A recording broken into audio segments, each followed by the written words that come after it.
While the rest of the country waits to warm up, the racing season in the southeastern U.S. is already underway. And fresh off a thrilling Rolex 24 Hours at Daytona, drivers and teams shift their focus to another Floridian racing facility, Sebring International Raceway.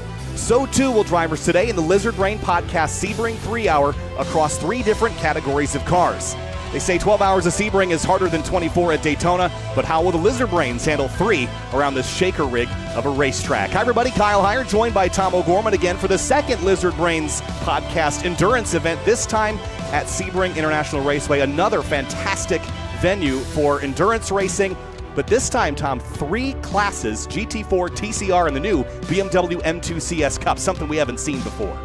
Yeah, hey Kyle, so happy about this race today, very much looking forward to it, and we're switching things up. We wanted to make things a little more interesting by not only changing up the classes and the cars available, so we have multi-class racing, but we also will have full course cautions in use for the first time ever in one of our Lizard Brains endurance races. Very uncommon for iRacing. This could make this race completely different than these drivers have ever experienced before. Yeah, so lots of new things to keep our eyes on. Some rules changes as well, including split starts. We'll talk about that in a moment. Here's a look at this track map. 17 corners, 3.7 miles around here, Tom. It's flat, but as Greg Creamer and you like to say, it's got texture to it. It's got a ton of texture, and this is the greatest flat track in the world. You come down the concrete bumpy front straightaway into turn 1, the big fast sweep into a great passing opportunity at turn 3, the really tight section, low grip also through turns 3 and 5, then a big long run into another passing opportunity at turn 7, the hairpin iconic there with lots of exciting action, then the run down to turn 10, flat out for all the cars, but it can get very twisty, especially with multi-class. Then it's another flat out run from turn 10 to turn 13. 13 I think is one of the most difficult corners on this track for no good reason at all, to be honest. It's just really tough to get the car through there. Then it's a flat out run through turn 14 into the final couple corners, back on concrete, bumpy through turns 15, 16, and then of course that iconic sunset corner, Sunset Bend at turn 17. Yeah, Sunset Bend and turn 1. Some of my favorite turns here at Sebring. So much speed and the bumps. You got to talk about the bumps. It is a rough racetrack. There's a bunch of different surface changes as well. We took a quick look at the weather earlier. I'd say relatively cool for Central Florida. 81 degrees, air temp 92 on the racetrack. Humidity is pretty reasonable. A little bit of a breeze out of the northeast. Shouldn't be a big deal here today. Qualifying is already underway. And of those 3 categories, let's talk about the interaction between them. We've got GT4s and TCRs, which we've seen race together in things like the IMSA Michelin Pilot Challenge, but sort of the wild card car here is the new BMW M2 CS Cup, which runs in the TC America Series, not typically paired with these other 2 categories, so there's a lot of unknowns and how these are going to interact with each other. Exactly. The only place you might see all these cars on track together is really probably the VLN series at the Nürburgring, where you're going to see a multi-class race with, hundreds of cars on track. But these BMWs, very popular. They came into the game very recently, and they're tricky to drive, to be honest. They really float around a lot. The back end moves. The front end doesn't turn super well. And Austin Cobb, we've taken a look at him right now, set the pace very early on in the practice session for the class. Not only for this class, but also mixing it up with the TCRs. Honestly, when DJ and I picked the classes, we didn't think too much about the way they would interact. We found out kind of throughout the practice that the BMWs and the TCRs actually mix it up very much around the same lap time. Yeah, it'll be interesting to watch as Austin Cobb puts down a 2:16.3 on his opening lap there. 2:10s for the top running GT4s at the moment. We got a quick look at the bumps through Sunset Bend. It's a unique corner town. There's a bunch of different ways to take that turn, and they sometimes all feel compromising. But it is a passing opportunity, but it's a trouble spot as well. Well, it's such a great passing opportunity because it's just this wide expanse of concrete. But, when you drive it in real life, actually, there is a best line through there, and it's actually the most comfortable line, too. It hurts the least when you hit the bumps. You don't necessarily get that simulated in the game, so you don't have to worry about your physical body getting thrown around, but the car still gets tossed around. Michael Montello has been really quick in practice and qualifying so far. Leads the way at the moment over John Chrissy, the 4th in a Porsche, and we've got a pretty interesting mix of manufacturers as well. If we take your attention to the left-hand side of the screen, McLaren leading the way, a couple of Porsches, some Mercedes, there's an Aston Martin running in 10th, and even a BMW. We didn't see a lot of those back at Road Atlanta the last time we did our 4-hour event, so good to see a bit more diversity in the top 10, at least early on here. Yeah, we've got all makes and models of the GT4 cars available. Take a look at the BMW there for HSV Racing. Down in the 8th position so far, Nick Johnston. Nick and I have been playing a bunch of Assetto Corsa recently together, but he's jumping over here into the iRacing simulator, get things going for the BMW, and we kind of all agreed, this wasn't the car for Road Atlanta. We also agreed that it's not really the car for Sebring, but apparently it drives really nice. So some drivers just enjoy the fact that it drives nice, and they're going to be racing it. Johnson runs 8th right now, about 1.4 off of Michael Montello. Zach Rubin, you told me about him. He's been on a hot streak lately in iRacing. P3 at the moment. He was, I think, 3rd or 2nd in practice, so this is a driver to watch as well. Yeah, Zach Rubin's been killing it recently on the iRaces that I've seen him been doing.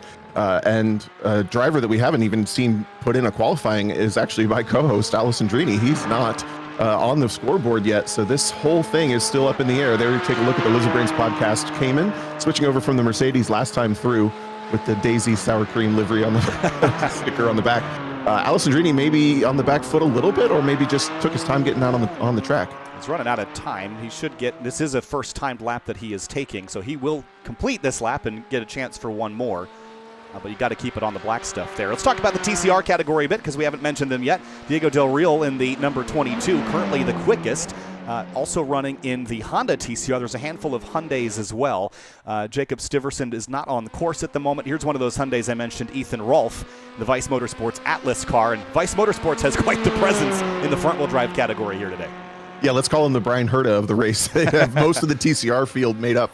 Over 4 teams. They have the Vice Motorsports Orion, Atlas, Zelos, and Hyperion teams, which I have to wonder, is that a Borderlands reference? Because those are Borderlands guns, if you've ever played that game. But the livery's also on those. You take a look at the number 37, the 37 is rocking a Pelican on the side. If you watch the Bathurst 12 hour, you know why. I did watch the Bathurst 12 hour, but I don't know why, so maybe I missed a moment. Well, there was one of the drivers called all the other drivers Pelicans because they were crashing so much. Apparently, a Pelican is a Australian slang for not a very smart person. I like that. That's good. Yes. The huge-ass white team, there's Giovanni Romano in the number 99 running 2nd to Austin Cobb at the moment. Distinctive huge-ass livery. We see this everywhere, the blue and yellow colors, and that time through a little quicker, but not quick enough to get up with Austin Cobb. Now, the challenge I think Austin Cobb's going to face as Alessandrini goes to the top in GT4 is he's been intermixed right in the midst of the TCR class. Now, you told me earlier that they're going to run similar lap times. Is that going to be a distraction for Austin to be mixed in with those TCR cars? It very much could be, and we do expect a split start somewhere around the 20 to 30 second window between classes, so they won't start off overlapped, but if we get a full course caution or if we get a nice long green run, he's going to end up catching up to some of the slower cars. So we thought it would maybe be a little bit of a runaway for Austin Cobb there in the Ultra iRacing BMW, but the Hugh Jass white car got itself up there within about 2-3 tenths of a second from Cobb. Fat Boys number 33. Man, the team names today. 19th, Adrian Adams in the Aston Martin Vantage GT4. There's a great graphics on this car as well. The creativity never ceases to amaze me, including the 7th place car in TCR, the Fonk Esports Motorsports Sim Sports Racing powered by Bud car of Austin Tucker. And that's the first and last time I'll say that entire team name on this broadcast. Patrick Sawicki was a late join in practice earlier.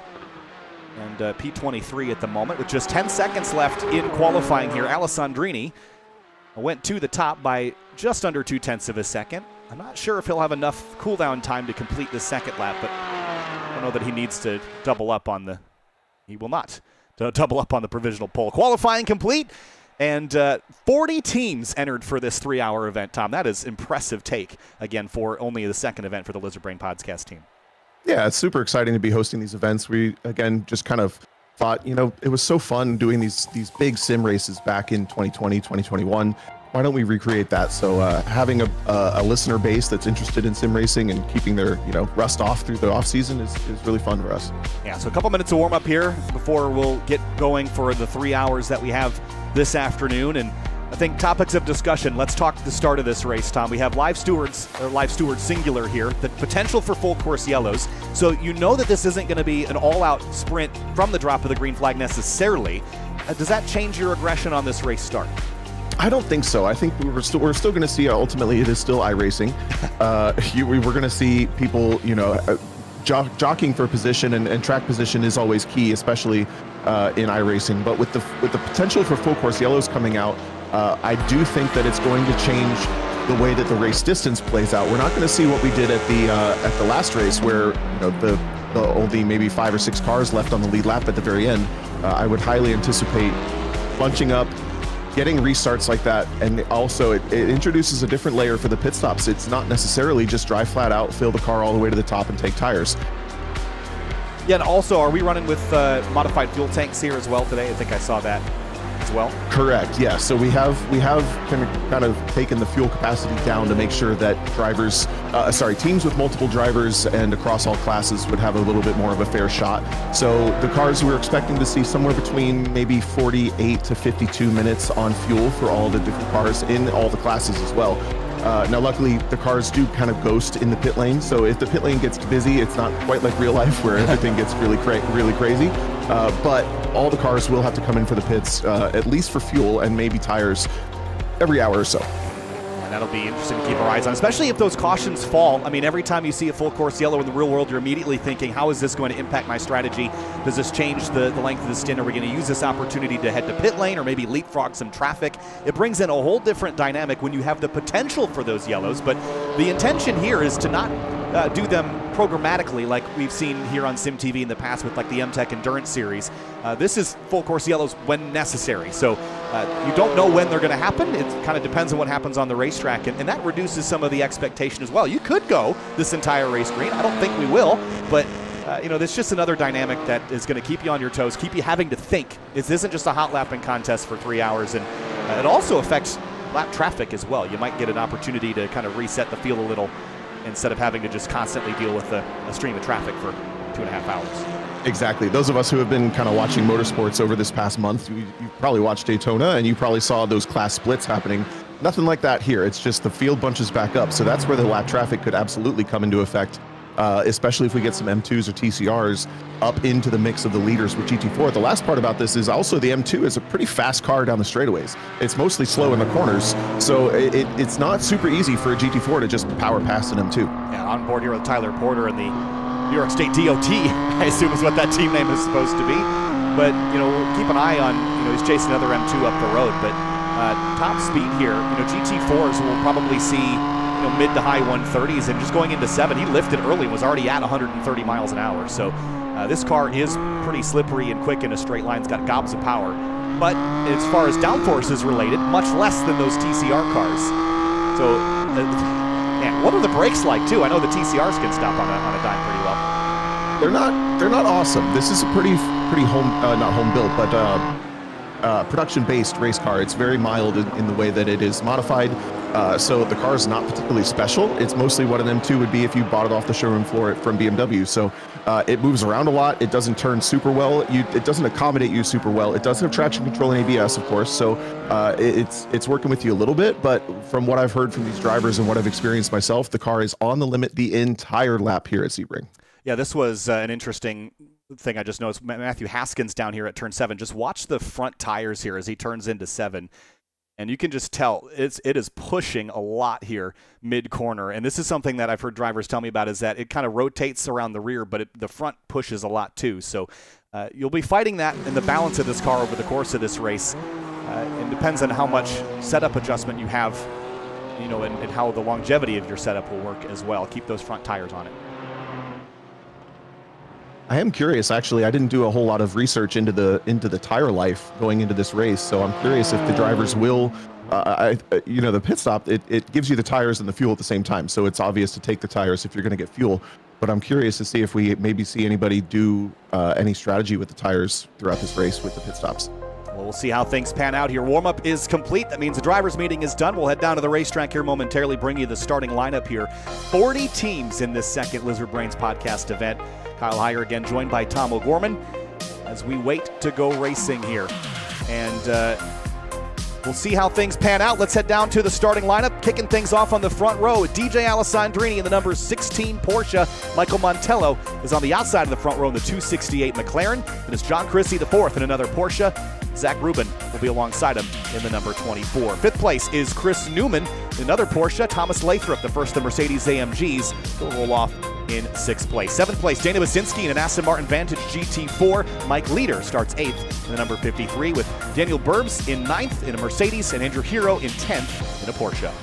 getting in the Porsche after the BMW survival last time. But into 11th spot is Roman Bykov alongside Brian Lemke in the 12th position, a pair of Mercedes there. Marshall Scare in another Mercedes, and Nick Johnston in the first of the BMWs will start in the 14th position. Gavin Hooks is here in a Porsche Cayman in 15th, and Austin Edwards in 16th in another Porsche Cayman.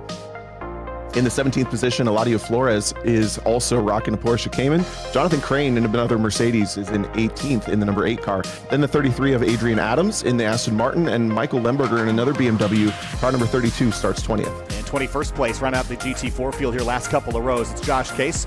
Jordan Pianazzola in the number 54 starts in 22nd place. Then 23rd is Richard Sawicki. Charles Schlew, 24th in the 772. Into the TCR category here. This is Diego Del Real in the Paddock TCR 22 car. That's a Honda Civic Type R.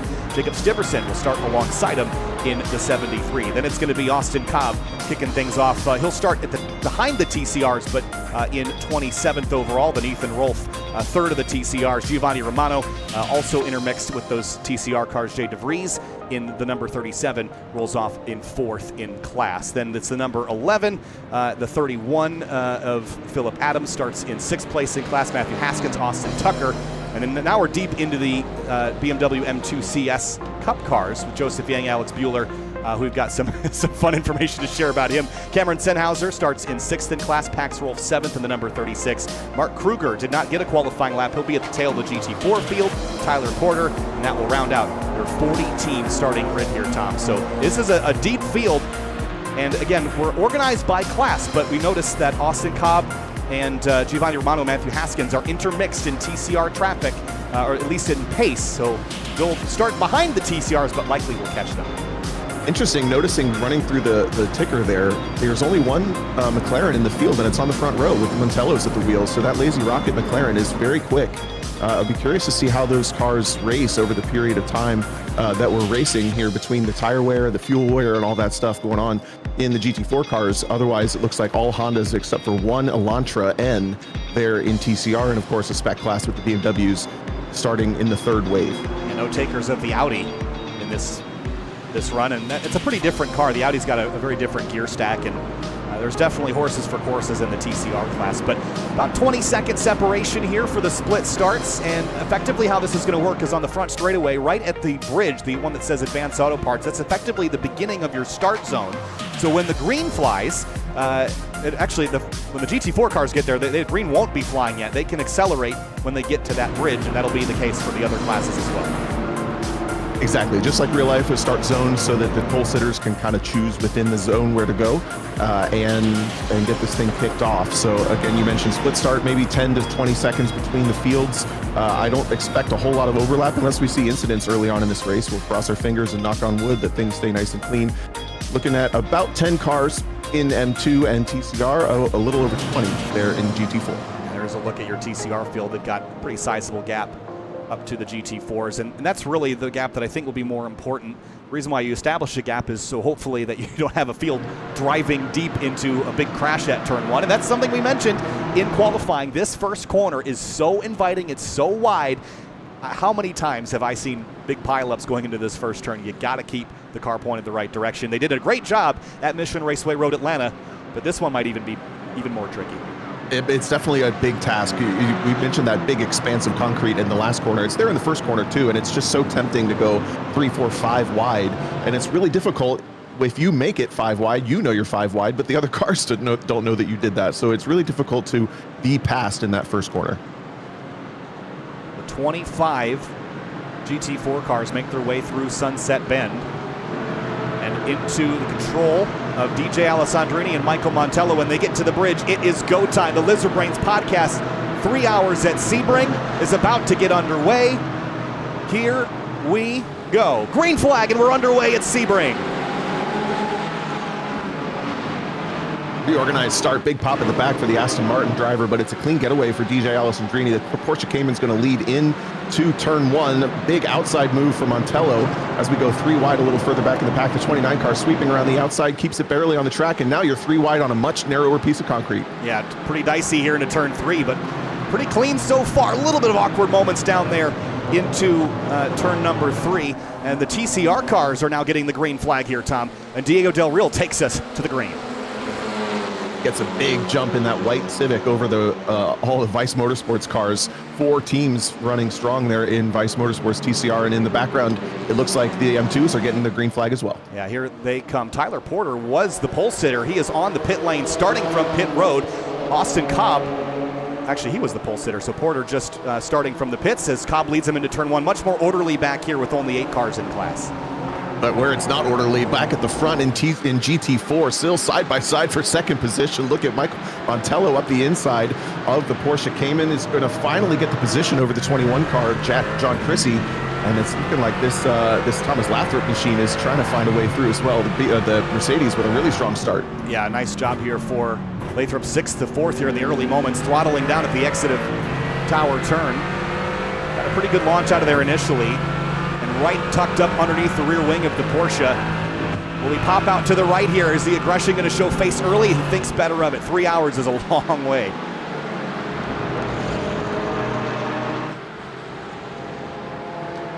Alessandrini took the opportunity to just sprint away. 2.3 second advantage over Montello while they were all fighting for position. Yeah, I have to imagine those cars were side by side for essentially the entire lap from the time that we cut away from them to the time we returned, and that's just so slow. When you do that, you're hemorrhaging time, and the only car that got away clean and scot-free was Alessandrini, so kind of a nightmare for the rest of the field to see a 2-second gap for one of the strongest drivers in the field.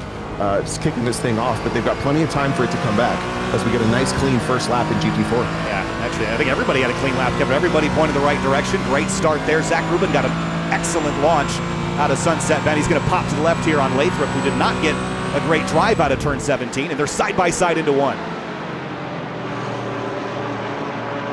Oh, big move. So many bumps there. It's really, really easy to make the car wash out, and Rubin just barely sneaks across the nose of Lathrop to pick up that 4th position. Got a great livery on the number 53 car. Sorry, not the number 53. The Newman Emporium, this Chris Newman car, that Rum Bum Racing from a couple decades ago. Keeping the pressure on Lathrop now. A couple of decades. I remember that car, Tom. I feel like I'm still the young guy, but man, you realize you're getting older when everyone says decades ago for a livery you remember from your childhood. Man. Yeah, big time. Yeah. That is I don't even know what Rum Bum is, but I know that livery was my favorite. I don't either. The things have settled for the moment here in GT4. Back in TCR, a couple of teammates going at it, Ethan Rolfe and Jay DeVries. One in a Hyundai, one in a Honda. Interesting to note, we didn't see more Hyundais. I thought that car was pretty well set up here. And Philip Adams on the back foot here with Kevin Garcia, one of the other Vice Motorsports cars. But they've strung out actually a little quicker than I thought they would. They did, yeah, and the TCR cars tend to race really, really well, so I could see it being just a little bit of getting in the rhythm, especially with cold tires. These cars do not drive very well on the cold tires, being that they are all front-wheel drive, doing the work with the front tires, turning, accelerating, braking. When the tires are cold, they just kind of suck. Nicholas Johnson on the inside of Marshall Scare, the Birds Aren't Real car, and Gavin Hooks watching from behind. He's way out in the dirt. Wow, that was a big moment there. Oh, Johnson just comes across the nose. This is a great four-way battle for about 15th position in GT4. A little bit more jockeying behind them as well as we see a replay of this pass.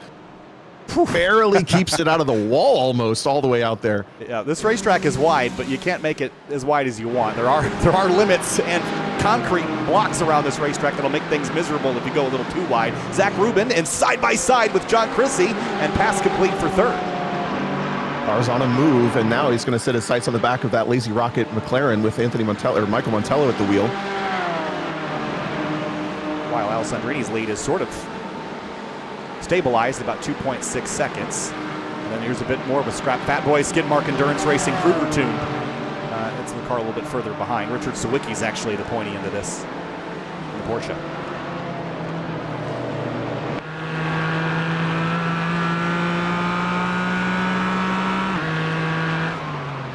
All is quiet, barely, for the start of this race, and I just know that it's the calm before the storm. We saw how wild things got back at Road Atlanta. Exactly. It's also really, it makes me happy to see, sim racing is really easy to not take seriously enough that you would end up, causing crashes and things like that. And to see a field take it seriously enough that everybody's driving like if they had to, pay for it if they dented it, makes me really happy. So these guys battling hard back at the back of M2s. Joseph Gang trying to figure out a way past Matt Haskins for 4th position right now. Great little scrap between these two. And this is a relatively new car to iRacing. I'm not surprised to see a smaller take to it. You know, it doesn't have quite as much downforce as the other cars, but it was a free car, which was always nice, and Haskins goes for a little drive through the dirt. But it has been popular as Yang takes a look up the inside at 3. It just barely gets the headlight up the inside, but he's not going to go for it. Now hop in the curbs. This is such a slow section after you've been going really quick from all the way back at turn 16 on the previous lap. So it's really tough to get through that section. And in real life, it's very slippery as well. But I'm also not surprised to see the M2 be the lowest subscribed class, just because it's the slowest class, and that's not as glamorous. Yeah, 25 GT4s. That's where the glamour has been so far. Ladio Flores in that number 60. He just did what we saw Marshall Scare do a lap ago, just run real wide through Bishop Bend, trying to carry as much speed as possible. And this turn 16, they call that one Le Mans. That sets up for a really long straightaway. And you can run out pretty wide on the entry to it, but I think there's diminishing returns on how wide you can go before you start to just bleed off too much speed. Well, for sure, you want to finish the corner and get going in a straight line because it's a long straightaway. Richard Sawicki takes a look up the inside in the 528. The Porsche Cayman's going to pick up the position as Josh Case kind of struggles to get the car through Sunset. He's going to get the slingshot, but the Aston Martin is coming up quick. Yeah, still side by side with Flores as well, so this is a scrap for 18th in class at the moment, and it's still just as fierce back here as it is everywhere else. Yeah, Adrian Adams in the Aston Martin. Eladio Flores in the Porsche runs a little bit wide, and now is going to give the position back to the Aston Martin, I think. Yes. Tight squeeze down there into 3. But I really enjoy Sebring as an endurance track. I think there's plenty of opportunities to overtake, but it also provides, you know, like this opening sector that tightens up. There's definitely places that you have to race to, not race through. And it creates a really interesting dynamic in a multi-class environment. And we have not yet seen any lap traffic, but that's going to mix things up as well. John Chrissy fighting back here on Zach Rubin. Can't quite decide if they are working to catch Montello or if they're racing each other, it seems, as now the 24 car seems to have lost a little bit of the pace that he had to get the position. Chrissy's going to try to put the pressure on. Yeah, really strong efforts in practice and qualifying, and sort of where he was positionally based on pace, but I thought, you know, his launch was a little slow.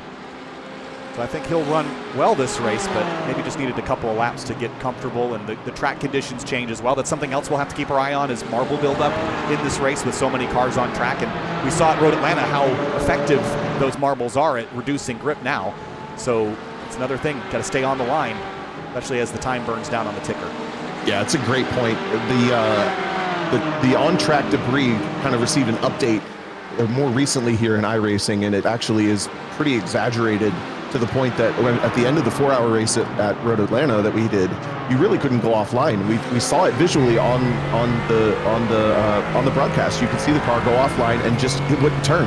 So that's going to become very interesting when especially the faster cars have to pass the slower cars. The slower cars generally stay online, so the faster cars are going to have to drive into the junk to get around them. Adrian Adams and Josh Case still fighting for 19th place. While in TCR, Diego Del Real has had no real pressure from Jacob Stiverson here in the early stages, about an 8.5 of a second lead. The closest fight in class here is Jay DeVries and Phillip Adams. That's about a half second between those two. Car's up to pace for sure at this point, and just keeping the pressure on is kind of a qualifying session for these guys right now. And it doesn't look super tight because they're not side by side banging doors, but they are pushing to the absolute limit. And that can be some of the toughest racing you do, is when you just have to be more perfect than the other guy for longer than they can be. You know, I've always found, and I used to drive a lot more than I do in iRacing currently, and I really enjoyed the TCRs when they first launched. And the thing that I found so challenging with these cars is it's so easy to be consistent with them that you just end up riding on the heels of somebody for lap after lap after lap, and you just can't find an advantage. Everyone's, you know, driving so perfectly that it's an intense race. Even though you're not side by side, you just can't find a tenth to spare. So you just end up in these really tight, intense battles where you're waiting for a mistake that just won't come. And it can be draining and exhausting. And I bet we're going to see that most of this 3-hour event. Look at a little bit of a mistake there by DeVries. He's offline.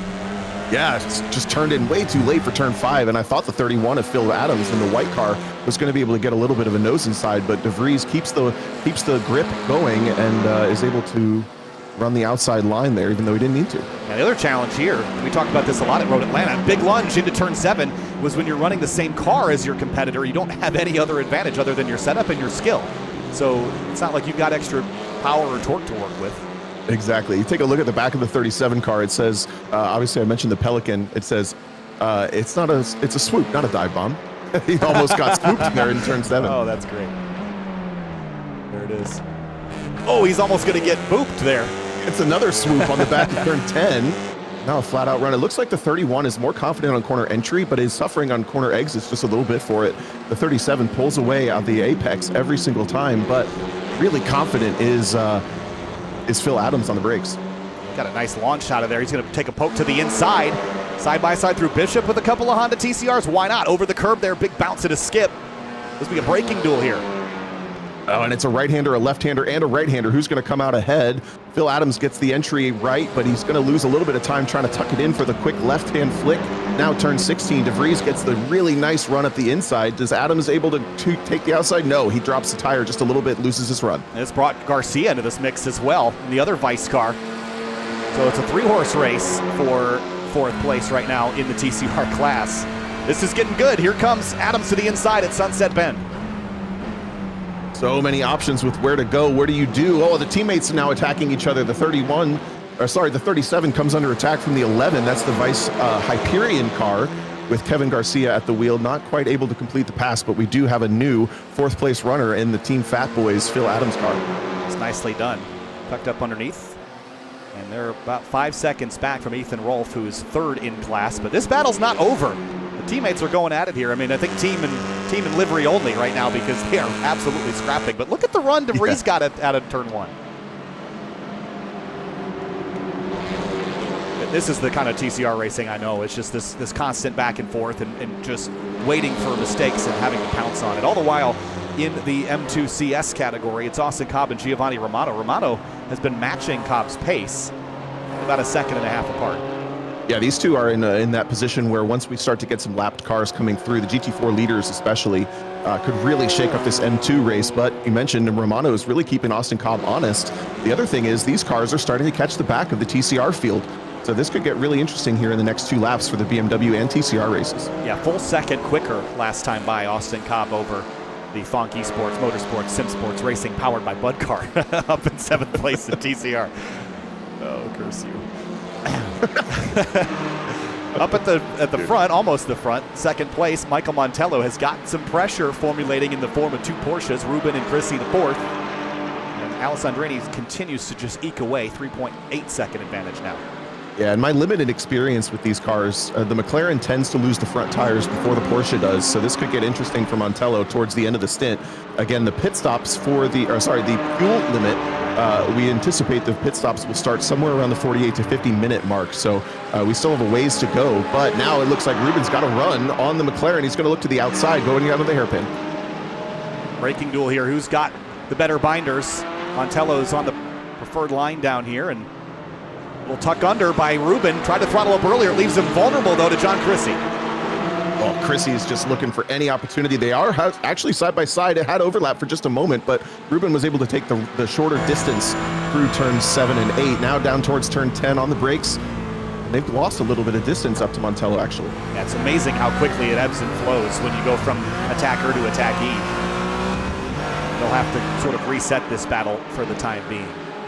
At the front of the TCR field also, Stiverson is keeping Del Real within viewing distance here. Gained 0.2 on him last time by, so we'll keep our eyes on that. Brian Lemke also has a train of cars formulating behind him. Roman Bykov, Nicholas Johnson, and more. Johnson continues to be the top BMW. You see their 3rd car in frame, but a pair of Mercedes, actually it's a Mercedes and an Aston Martin leading this back for about 10th position. Yeah, Mercedes, Aston, BMW, Porsche, the front 4 of this line. I love the diversity that you see in these GT categories and how every car drives and sounds a little different. The sound is my favorite part about it. Everything's a little unique. Yep. Maybe not the BMW. I'm not fond of the sound of this thing, but it is a little synthetic, huh? Yeah. We do have the lead car in this battle is the Apex This Old and Sore. car. You notice the Tylenol livery on that car. nice theme going with the Lizard Brains podcast on the roof. Starting to pull away just a little bit through turn 17, maybe getting a little bit of a breakaway as the Aston Martin falls back just a little bit. We don't have a lot of Astons either, and this is a car, we talked about this last time out at Road Atlanta. It does everything pretty well, but it's not the best at anything, so it just doesn't seem to be a super popular car here at iRacing, and this BMW is still gaining some traction as a new entry into the field. And Johnson giving it a pretty solid run so far in 12th, right on the heels of that 13 car. Just behind them are Austin Edwards in this battle for Skid Mark Endurance Racing, and then the Apex That's No Birds, Birds Aren't Real car, Marshall Scare, also in this line. You know they charge on power lines? I did. Isn't that crazy? Yeah, USB feet. Richard Sawicki didn't qualify all that well, but he's made up about 5 or 6 spots as Jordan Pianazzola just off his nose in one of those other Aston Martins. Yeah, the Zola Racing Aston Martin has a lot of pressure on it right now, and Sawicki has, as you mentioned, picked up quite a few positions. It tends to have pretty good pace, but it had a poor qualifying session, and we know the Cayman's quick. It's running 3rd, 4th, 5th, 6th, 7th. You know, there's a bunch of them up there, including the leader, Alessandrini, continuing to lead this race, but Sawicki has some pace in his car. There are battles formulating in a couple of different places here in the GT4 field. Nothing on fire in the moment in the other 2 classes, so we'll keep you here.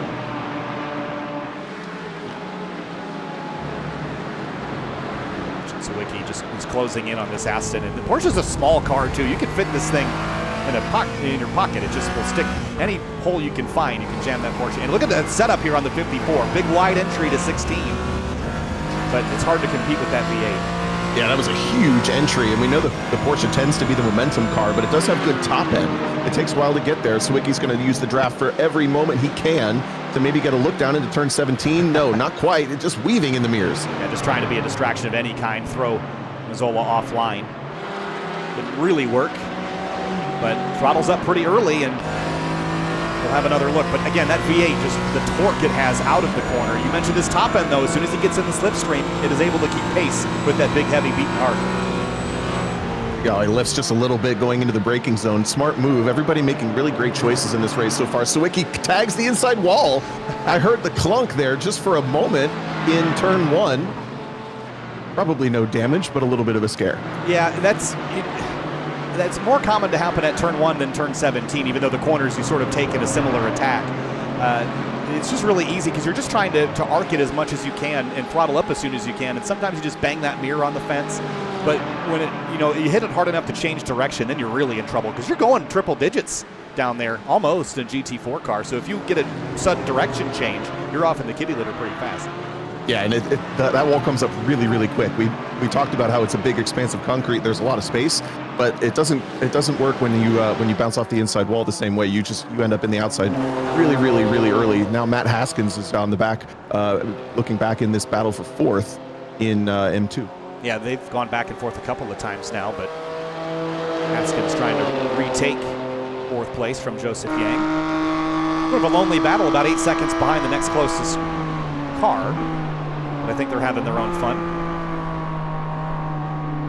Yeah, the car ahead is Alex Bueller, and he's running a very lonely 3rd right there in the pink and yellow car. So it's a huge distance between the top 2, then this car here, Bueller, and then the 4th and 5th place cars. Try to look as well where the leaders in GT4 are relative to the back of M2, and they're actually very close. They're on the same straight. Yes, Alessandrini, you can see him up the road there. Pax Rolf in that's Tyler Porter in the 69. And in the background there's DJ Alessandrini. So the traffic won't be very thick because there's only a handful of these BMW M2 CS cars, but it's where you catch them that's going to make all the difference. All the while, Ruben got by Montella. We didn't catch that. No, we were looking at the other battles around the field, and sometime in the last lap and a half or so, Zach Rubin was able to get around Michael Montello. Perhaps the front tires of the McLaren already starting to show a little bit of weakness. This is how it happened. Yeah, so this is on the back straightaway, leaving turn 16. And Rubin got a really nice launch. He's going to pull out to the left and sort of trap Montello on the inside, which you never want to be here going into 17 because you have to compromise so much. And what I think we're going to see Ruben do is back out and then tuck underneath, which is a fantastic pass. That was textbook job done there for Zach Ruben. Yeah, classic and well done. And kind of wild to see a Porsche outdrag the McLaren down a straightaway. We don't see that too often, so Ruben really had a heck of a run out of turn 16 to get that run. And how trimmed out is his wing, you think?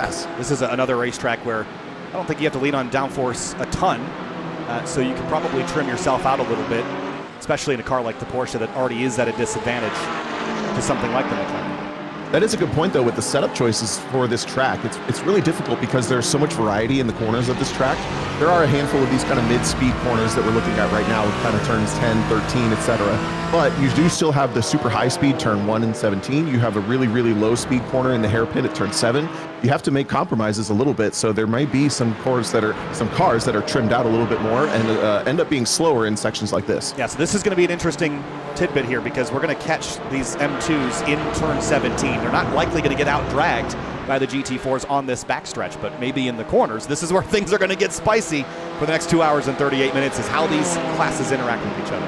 And Zach Ruben, by consequence of taking over that second position, gets to inherit getting through these cars first. Whoa, a huge lunge on the brakes, and now he doesn't really know where to go, gets barely up the inside of the 23. Yeah, I did not expect the braking difference to be that significant, but as you mentioned earlier, these cars are not necessarily, factory race cars in the same sense that a GT4 car is, so the braking performance is pretty wildly different. We saw that on display there.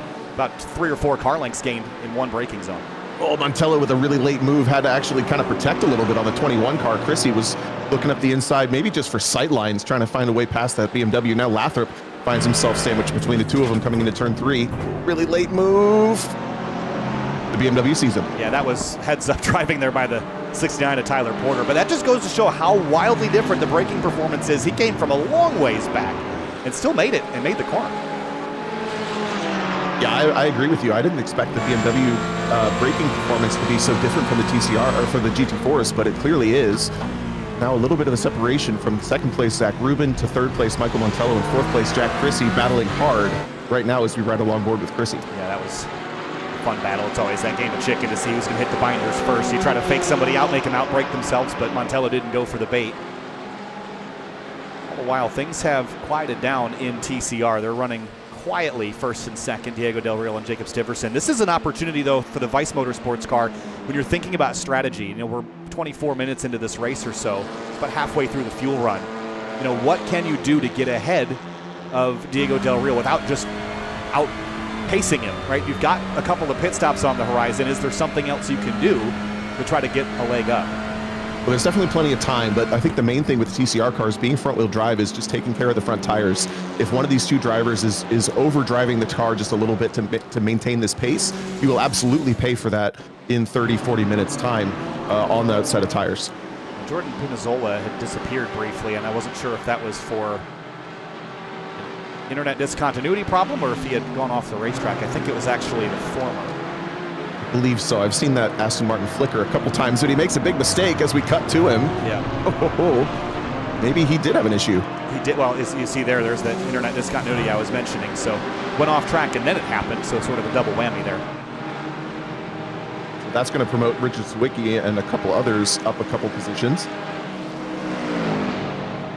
Roman Bykov and Nicholas Johnson. This is for 11th now, and there's sort of a train of cars behind Bykov at the moment. I don't think he's really holding him up that much, but it is definitely, the energy here is building. Yeah, and Johnson got a heck of a run out of turn 17. Looks like the BMW not very strong in a straight line. He had a run and just kind of lost it, but Johnson's still going to poke the nose up the inside, goes for the move, side by side into one. Austin Edwards has a great view of this. Is he going to try to poke the nose on the 13 as well? Not at turn 1. But again, that Aston just gets off the corner so well. Oh, late on the brakes for Edwards, and he'll have to dive up the inside to avoid contact. Wow, that was well held for both drivers. I think a bit of a scare for Austin Edwards in the Cayman. Luckily, it's got good brakes, and he didn't lose any time to Marshall Scare behind either.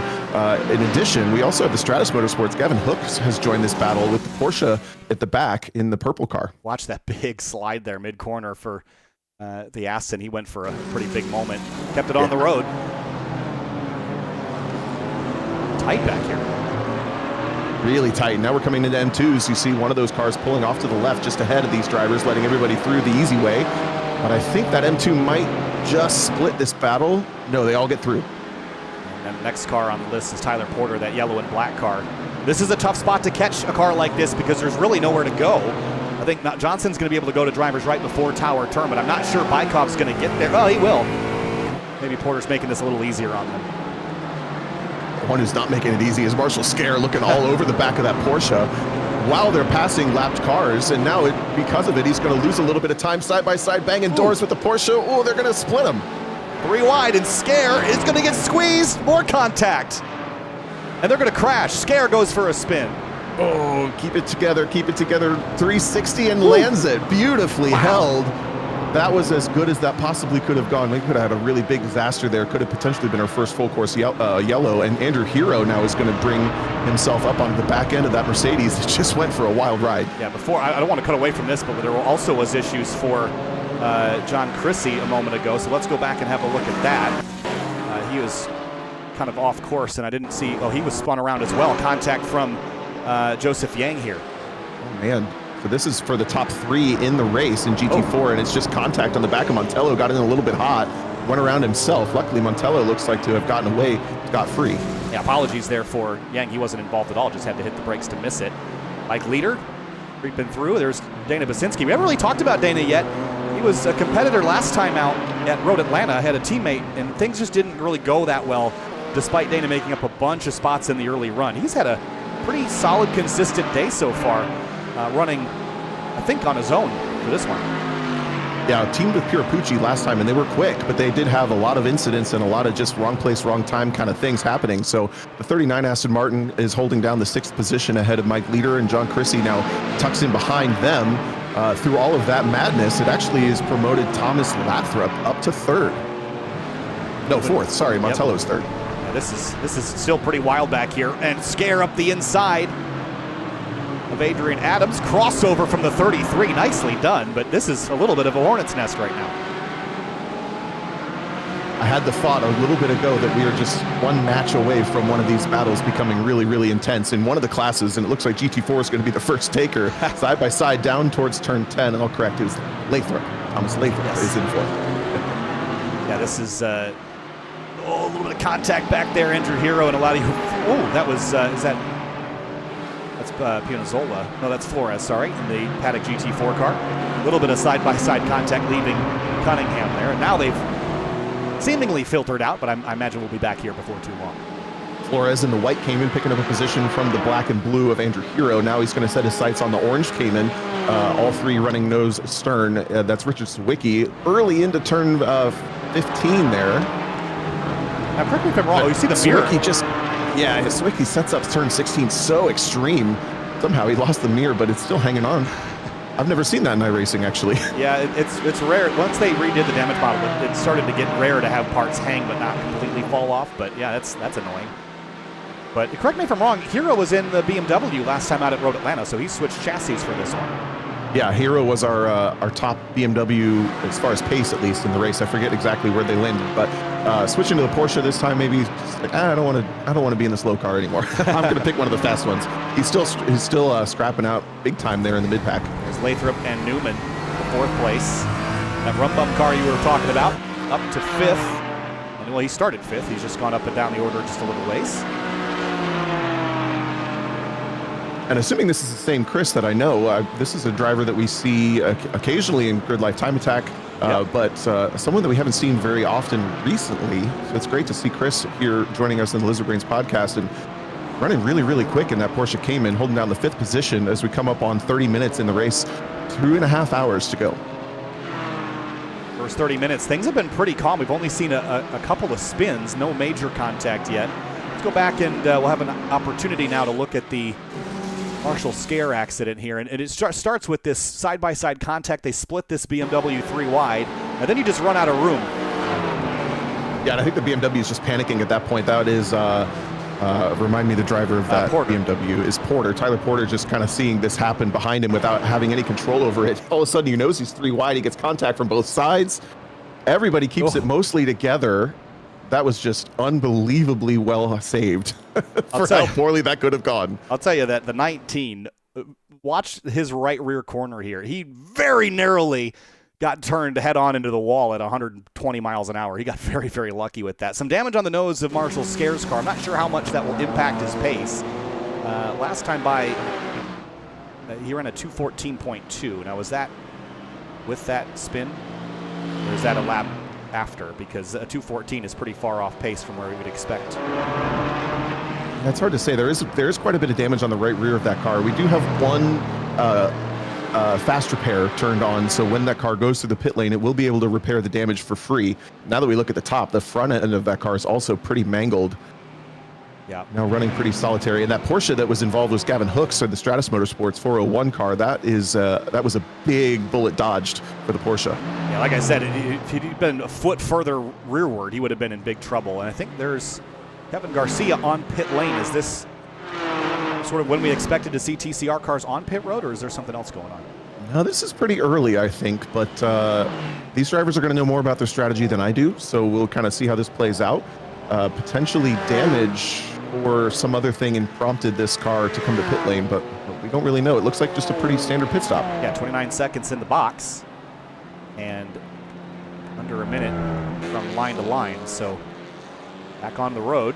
Now last in TCR. Speaking of TCR, there is a battle happening in it right now. It's Jay DeVries and Philip Adams. These two have gone at it once before, and they're rekindling that battle now. Battle for fourth in class. DeVries in the Pelican liveried Vice car in the back, and the 31 car, the Fat Boys Racing, Phil Adams in front. We saw Adams get by quite a while ago, but DeVries is keeping him honest. A little bit wide there. The S's.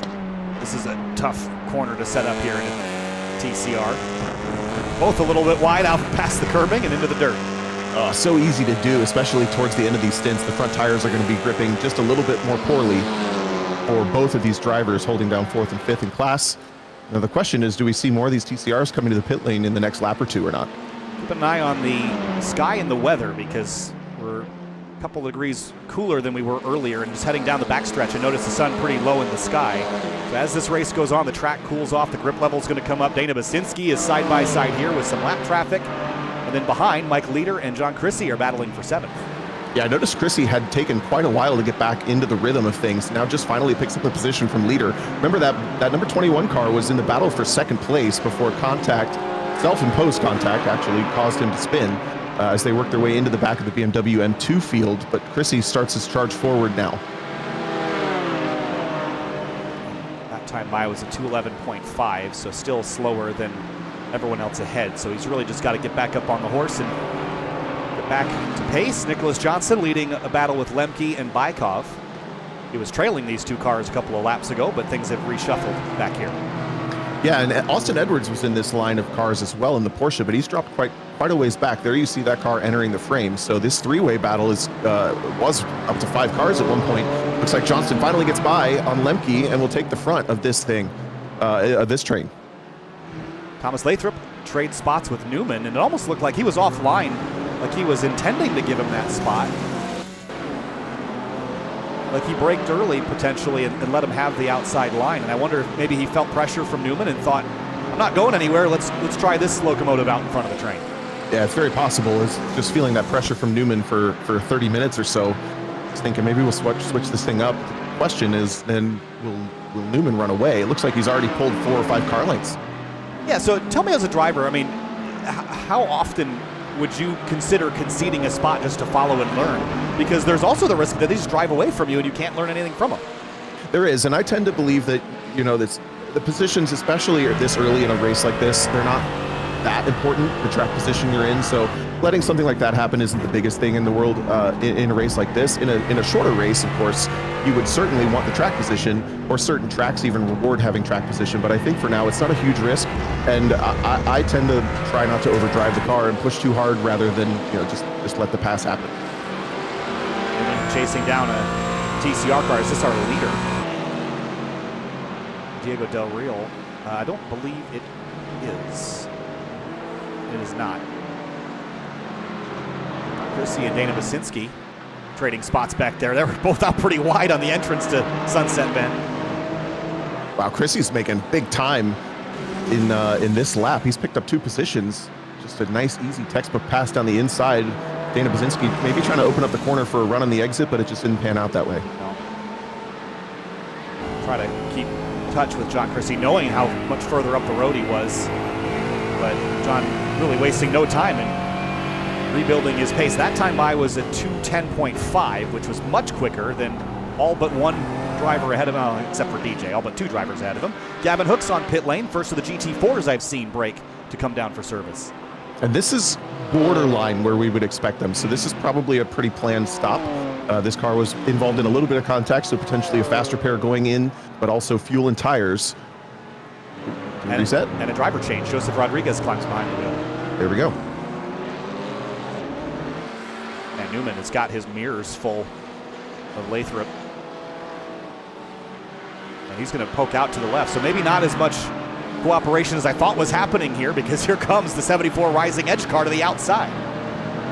Tough move to make happen, but he keeps the nose there, and now he's got the inside line through what we'd call turn 11 and 12. Now the significant corner is turn 13, which Chris Newman has the line for. Can he put the Porsche back ahead, down to the concrete, through the bumps, chops the curb? They're still side by side. Lathrop barely, and Lathrop keeps the outside line. Yeah, and he'll tuck in behind the rum bum Porsche. I don't think we're done yet, though. He's got his front bumper. That Mercedes badge is just up the tush of that 17. Try a little crossover here, just get ahead of the steering a little, set him up for the back straightaway. And we know that this Mercedes is going to be pretty stout on the exit of the corner. Porsche's a little wide, drops a tire. Yeah, loses it just a little bit, and they're going to be coming up on the leader in the M2s. Austin Cobb is the car just ahead, but Thomas Lathrop has the run and has the inside line for turn 17. Things are looking his way. How will it go? In the background, John Chrissy still charging. A little bit of grass drop for Newman on the corner entry. Crossover maybe. What a great battle here. And they might have to split Cobb unless he dives for the pit wall to stay driver's right. This is an ominous sight to see in the rearview mirrors. Oh, and they're going to go for it. He makes it pretty easy, and Cobb doesn't have a lot of pressure on him right now. We saw that the lead in M2 was pretty tight for a while, but now there's about a corner and a half separating the leader, Austin Cobb, from the huge-ass white car of Giovanni Romano. So Cobb savvy, he'll know that he can just open the corners up and let these cars through pretty easily. I think that car was that big. 99. It's also yellow. It is also yellow. There goes the 53 on by. That's Mike Leader. We haven't really talked a lot about the Mad Badger Auto Sport car, but this is the challenge. Look at this M2 CS. It drags the Porsche for at least a little while down the straightaway.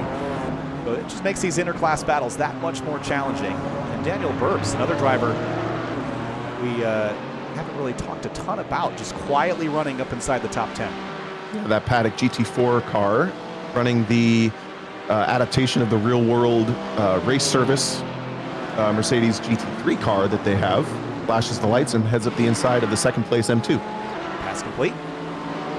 No real dramas there.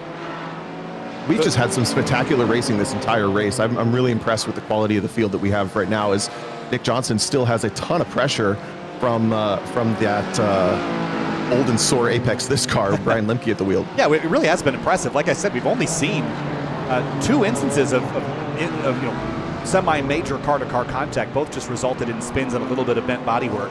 For 40 teams on the racetrack, all of them still running, by the way. Very impressed with this. A little bit of side-by-side Haskins and Yang. A little fender bang in there. Well, just can't get away from each other. Side-by-side down into turn 10. Now they're going to be flat out up to turn 13, still side-by-side. We've seen it before. It's happening again. Which position is more preferable? They bang doors. I saw that coming. They just took swings at each other there, and the 26 jumps on the brakes, holds up the Porsche that's trailing. Haskins will take the opportunity to put a gap on him for a second. Chrissy and Newman side by side. Where'd Chrissy come from? Chrissy has been on a tear. He was behind leader 2 laps ago. That's 3 cars back now as he's trying to get around the outside of the rum bum car. And I will say real quick on that M2 contact, that's not intentional. Those cars just kind of float around. It's really easy to lose track of where you're going to land, and they just kind of clunked into each other. So pretty harmless, but definitely not malicious. Yeah, it's just interesting. You just know the weight transfer and the way that those cars are going to move across the road. You just almost see it coming. Yep. It's just tricky to land the car and get the grip when you need it. But Chris Newman back to 6th. John Chrissy on his recovery drive is running 3rd quickest of all the GT4 cars, only behind Alessandrini, who we haven't really looked at him in a while, but he has led basically every lap of this race. It's a 9.7 second advantage, but as we saw many times at Road Atlanta, it's not over till it's over. No, it's a lot of race to go, 2 hours and 20 minutes to be exact. Coming up on 10 minutes or maybe 15 as pit stops start to happen. And Allison Greeny is working his way through the TCR leaders as well that lap through. We're taking a look back at Richard Sawicki really under attack right now. Big lunge from Andrew Hero, and wow. Sawicki's going to let it happen. Andrew Hero just picked his pocket, but Sawicki is able to steal his watch back there, isn't he? That was a huge lunge. It just didn't quite pan out. I think Hero might have missed his braking point a little bit and was not able to hang on to the spot. Sawicki will steal it back. That's going to give Adrian Adams just a little bit of a breather. That's the Aston Martin you see just ahead, but Andrew Hero looks to be the quicker car here, as Richard Sawicki seems to have sort of stabilized from his slower qualifying session here in about 15th position from 23rd. Yeah, I don't know how Hero got back here because he started 10th and he's fallen to 16th, where Sawicki's gone the other way. He started back at 23rd or so and he's up to 15th. So sort of converging with very different races up to this point. I think Hero's a little quicker than he's led on so far. Yeah, I would agree, and we didn't see any incidents really, so it must have just been on maybe a poor start. These two are still going at it hard up into turn 13. This is for 4th in the M2 category. Yeah, I can't pull the cameras off these guys. They're magnetized together. Haskins drops a tire at the exit of 13. Yang gets back by, and they trade spots again. Single file through turn 14, but not single file. Jack Chrissy wants this position from Thomas Lathrop to put the Cayman back onto the podium. This is for 4th. Oh, a little bit of a jounce to the left here on the brakes for 3. Gets tight here, and Chrissy will have to try again. But he is definitely quick, and I don't know that Lathrop should fight this all this hard, knowing that Chrissy was back in 10th not that long ago, and he's driven back to this point. So how long do you want to hold him up? Right, Chrissy's been making quick work of pretty much every car he's caught so far, so I don't expect this to take very long. Les Lathrop puts up a big fight. He does go defensive. Chrissy on the outside for turn 7 is going to try to pinch Lathrop down and ruin his run. It's not quite going to work. Newman now getting in there.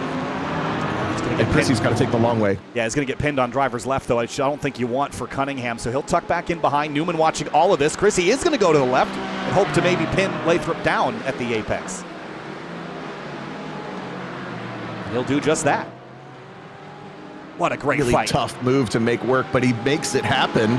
Jack Chrissy back into the 4th position. Lathrop still trying to find a way up the inside for turn 13. It's not going to work. Oh, very, very close on the brakes. It's going to open him up, though. He missed the turn in for 13, and Newman now will take this opportunity to try to get in edgewise here up to the inside of Bishop Bend. Oh, he thought about it, but he backed out just in case. I think they would have had it coming together had he committed to that. I agree. Lathrop left him exactly the width that he needed, but it didn't give him enough to feel brave to go flat out. Just lifts just a bit to hop the curb, attack of the brakes even to catch the car. And then they get back into the single file order, 4th, 5th, and 6th in frame right now. This has been a thrilling battle up inside the top 5. It's been really dynamic to watch. And this is just one of the fights that we've had the pleasure of watching in GT4 so far. The other, Brian Lemke and Roman Bykov, they're still sort of in a scrap here. There's your race leader in BMW M2 CS Cup, Austin Cobb. Cobb has probably seen a lot of the excitement that we've seen from his vantage point, just kind of running a pretty lonely first position in the class, but has now been lapped by about half the GT4 cars. Also hearing from, we saw the Porsche Cayman of Gavin Hooks on the pit lane very early. We're hearing that they just didn't put enough fuel in the car after qualifying. So a little bit of a mistake. You can't blame the crew. The crew is you, unfortunately.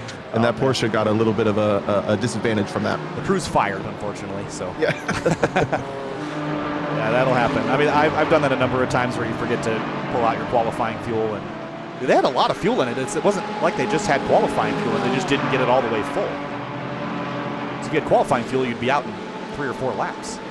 Yeah, it's an odd mistake to make in this circumstance, but the thing I'm noticing right now, back into GT4 action, it looks like Mike Leader and Dana Baczynski are actually catching up to this battle for 4th because of all the action that's been happening. So if these guys don't calm it down, they have been now for this lap, but if they don't calm it down, it's going to be a 5-way battle. Yeah, that's one of the things you have to consider is, you know, they're having fun racing right now, but do you want to drag 2 other cars into this, you know, that have been lingering behind you for a while? If they were to get leapfrogged, they would just lose even more time. So, you know, we talk about the term co-opetition and working together a little bit. I know you want to race, you want to battle, you want to get out in front, but how much scrapping is worth it right now? We saw, Lathrop really try to keep Chris Newman behind him. I think he feels that he's faster than the run bump car. And Newman is going to have to get more creative. We know Chrissy has a lot of pace. He's come from behind the green Porsche that you see in the back of this frame all the way to the front of the line. Has been battling for up to second position at times in this race, but had the spin. And I think that the 4 cars, other than Chrissy, are very, very similar in pace. I can see Basinski and Leader catching up to make it a 4-car battle for 5th. Keep our eyes on this. There were other battles going around the racetrack. It's been quiet at the front of TCR for some time, about a 4-second advantage for Diego Del Real. He's led every lap in his category in this number 22. And, the Stiverson car, the Vice Motorsports team in general, when you come in here with half the cars or more than half the cars in a category, you hope to leave with a win. Michael Montello, by the way, on the pit lane. And more. Basinski. And that's also Burbs in the Paddock GT4. So pit stop starting now just after the 45-minute mark. And that tells me that the pit lane is going to be very busy this lap and next, as we have even more cars coming down the pit lane now for their pit stops. Driver changes happening. Luckily, it's just the click of a button here in iRacing, but we're seeing pit stops for GT4 and even TCR cars now coming for their first stop in this race. Yeah, there's a number of them coming in, so it is going to be a busy place for a moment. And this is going to mix up some of the battles that we've been watching. How about this one? Nicholas Johnson, Brian Lemke behind one of the TCR cars at the moment. Let's see if Lemke takes the opportunity to sneak up the inside of the 14. Beat the Rolf, but he had to go the long way around. He did, but he also has a little bit of a run on Johnston. He's going to look up the inside. Johnston good on the brakes, though. Protects the position in the BMW and will maintain the point. A little push. The only BMW in the top 3 gets a little bit wide. Yeah, a little bit of a push. And here comes Lemke. Right side tires in the grass. He saw the hole and managed to find a Mercedes AMG-sized opportunity to pull up alongside. And it's not done yet. Drag race down to turn 10. Johnston late on the brakes. We've seen the outside work a couple times, but I don't think it's going to work this time. That's bringing the Aston Martin of Roman Bykov back in here. And again, this gets tricky. If you can keep the overlap here for the inside, you just end up getting pinched. So see if Lemke can stick tough on the inside. He does, and now Bykov might get to decide who wins this battle. Here he comes. Does he make it 3 wide into 17? He does. He makes it all. Just barely thinks better of it at the last second, and he loses a whole lot of the momentum that he had built. Yeah, the drivers they've been real optimistic about making that move, but then they see the curb coming and they decide against it. But lucky moment blinks there, but nice run out of 16. Johnson has got his mirrors full. Going to fairly in anticipation move all the way to the wall. Oh, look at Lemke, hard left to get to the outside of Johnson now. The BMW's been really good on the brakes. He keeps the point on the inside of turn 17, but can he go over, does the Mercedes over under? No, it's a really good run through 17 for Nick Johnston as they all head to the pit lane. Yeah, look at this up the road. We got Lathrop, everybody in the top 5 except for DJ Alessandrini. Actually, Alessandrini is, where's he? Oh, he's slow, but in a hairpin. That's why he's at 50 miles an hour. Wow, it's just a tidal wave in the pit lane right now. So many cars coming through, and we anticipate 3 pit stops for this race. We've artificially limited the fuel to create that, so we're going to see this a handful of times, and that also creates opportunities for mistakes, not only on the pit limiter and pit entrance, but for pit out, rejoining, and also the settings that you have for your pit stop. You have to take the tires, you have to take the fuel, and you are doing that all yourself in about a maybe 20-second window. Zach Rubin off the pit lane. We should expect to see John Chrissy, Newman, and Lathrop off the lane here as well. Lathrop's off the jacks. There goes Chrissy. Between Lathrop and Newman, who wins that race? It's going to be Newman. And Lathrop here a while longer. Heard the McLaren of Montello. Anthony Montello now behind the wheel, switching over from Michael. That car was running in the 2nd position for the entirety of the first stint in that McLaren. The lone McLaren in the field just beat out Jack Chrissy in the pit lane, and that was also the first car to take a pit stop. So they're kind of the first one on that strategy. So we're going to reshuffle the deck a little bit. About 50 minutes into this 3-hour event, the Lizard Brains podcast, 3 hours at Sebring. All the top 4 in TCR were also just on pit lane. And Diego Del Real's advantage over Jacob Stiverson is still about 6.8 seconds. There's Diego, and then Stiverson is back here just behind Zach Rubin, who's just gotten by. It looks like Stiverson might have used up the car a little bit more in this first stint. as he was keeping the number 22 of Diego Del Real pretty honest for the first half, but has dropped off significantly as the tires have worn. Pretty lonely now for the number 22 car in the front. Austin Cobb runs second at the moment, but that's because he is on for his pit stop, while Giovanni Romano, I think, is going to owe us one here shortly. So the huge-ass car attempting to lead a lap in class. It's amazing. A track like this, 3.7 miles around, there's 40 cars out there. I can find a camera shot with only 2 of them in it. It's amazing how how it kind of condenses together. And this car is not battling for position. They're actually putting Nicholas Wallenberger there in the white BMW, the Sennhauser Racing Team, 1 lap down, perhaps due to pit stop rotation. And here comes Giovanni into the box for their first stop of the day for the huge-ass car. Alessandrini out of the pit lane. He's finally done his service and a little bit of traffic to contend with. But his advantage has actually grown. It's 13.8 now after the pit stops. Second place continues to be Zach Rubin. I believe Zach is sharing this car with Kevin Zhu. We may see later in this race, but for now, continuing to hold down the second spot. Really, really strong run in the Castrol Porsche there, the number 24 car.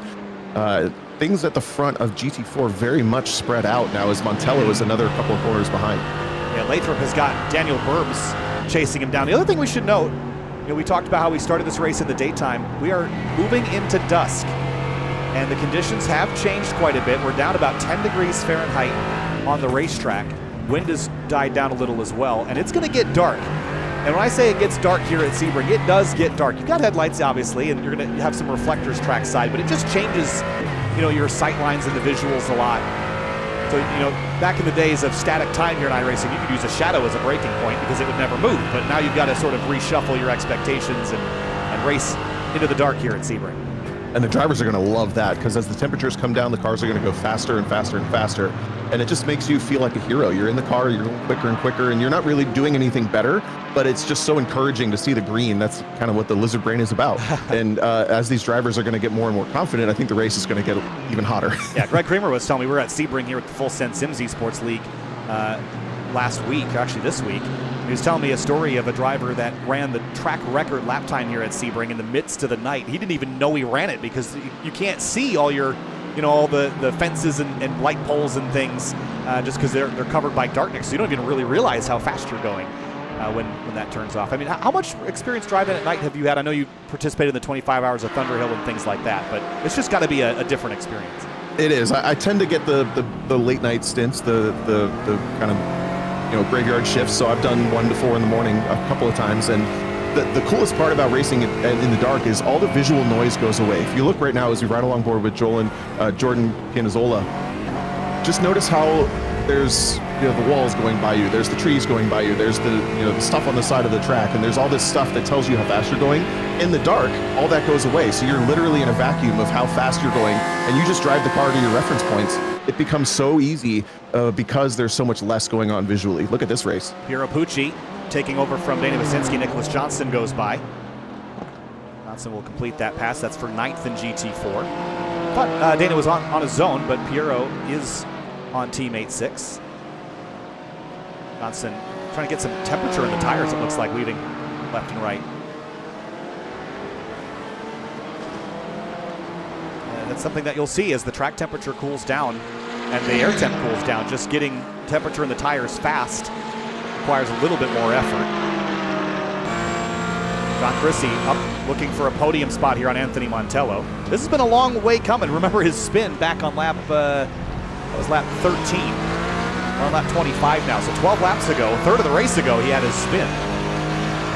And the spin was in fact because he got into the back of the Montello car, the Lazy Rocket car, unexpectedly, for whatever reason, was going slower than he anticipated coming into turn 15 actually, and just kind of wiped out on his own because of the contact. It took him forever to get back, but I think Montello must have had a slower stop, or Chrissy had a heck of a pit stop, because the majority of the time that he gained was actually from the pit cycle. Yeah, 44 seconds in the box, 68 on the lane. And maybe not. About a second difference. That'll make up some. Second difference in pit lanes a lot on the racetrack.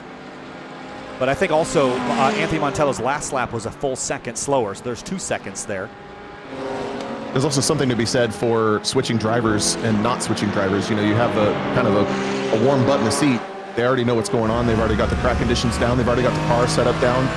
Versus the Montellos, Michael and Anthony, switching drivers. You got to warm up just a little bit. That could have accounted for some of it as well. Yeah, there's definitely like a diminishing returns. At some point, you get exhausted and you start making mistakes. But there is, you know, for a stint or two, I think it's best to keep the same driver in the car rather than switch off all the time for the exact reason that you mentioned. I think, you know, going into the third hour, maybe I would want to have some relief. I think the longest I can comfortably drive is about 2.5 in my sim before I start to get, you know, fatigued mentally. But you know, there's a lot of drivers that are doing this solo, and that doesn't seem to be a factor for them. So yeah, we had 17 drivers do the 4-hour solo. And the feedback from them generally was it was great until the 4th hour. Yep. So this race, just by circumstance of the broadcast and that feedback, we've cut it to 3. I think most people will be pretty strong, but I agree. Once you get into that 3rd hour, the fatigue you're either in the zone or you're not. And if you're not in the zone, the fatigue is real. It's a great little scrap here. Montello on defense there. Ran a little bit slower that time by. Montello's not going to defend this. He's going to leave the door open for Chrissy down into turn 7 and makes that a fairly easy pass. All the while, this is your TCR leader that they'll navigate by next. That was quite an odd exchange. The McLaren really struggling with turn 7 there, even though he was making it easy to get past. Anthony Montello loses the position, and just also a shout out. He does all the liveries on these cars for them and for others, and their liveries for the Lazy Rocket cars are always spot on. Yeah, I wanted to go back. I know we talked about the marbles earlier. You notice it didn't really turn in all that well. We pause this. Look where he is in relation to the marbles there, Tom. So that might explain why he had trouble getting back on the racing line. Yep, agreed. But it's just odd that he didn't follow Chrissy down to the apex. Look at how much space is between those two cars. It almost looked like he thought they were 3 wide or something. Yeah, left a lot on the table for sure. Didn't need to leave that much space. He's going to give him some more time here trying to get by this BMW. I think they've traded drivers out. They have. It's Emilio Moran now behind the wheel of the New York State DOT car. I'm assuming it's New York State DOT. Or it's NISDOT. They are from the Finger Lakes region, so I believe that checks out. That would be work. Yep. All 3 classes represented in that camera shot, GT4 TCR and the M2CS. Roman Bykov and Kelly Greenhoe. The old sore Apex this car has changed out drivers. But the battles continue with the same cars involved. Yeah, these cars have been side by side for half the race, it feels like. Richard Zwicky goes for a ride off turn 16. Yes, rejoins. Let's take a look and see how that might have happened. Yeah, odd place to go off. Oh, just bounced off the curb. And he's been setting that corner up so extreme, more extremely than you typically would. He hops the curb and gets the worst bounce possible. Look, as he tries to open up the left side of this, just loses the back end. And as soon as the traction control kicks in, you can't save the car. Notice that's probably full lock as well. These cars just very poor steering racks. Trouble for Eladio Flores and the Paddock GT4. Porsche just stopped. That's, where is this? This is over on the back straightaway.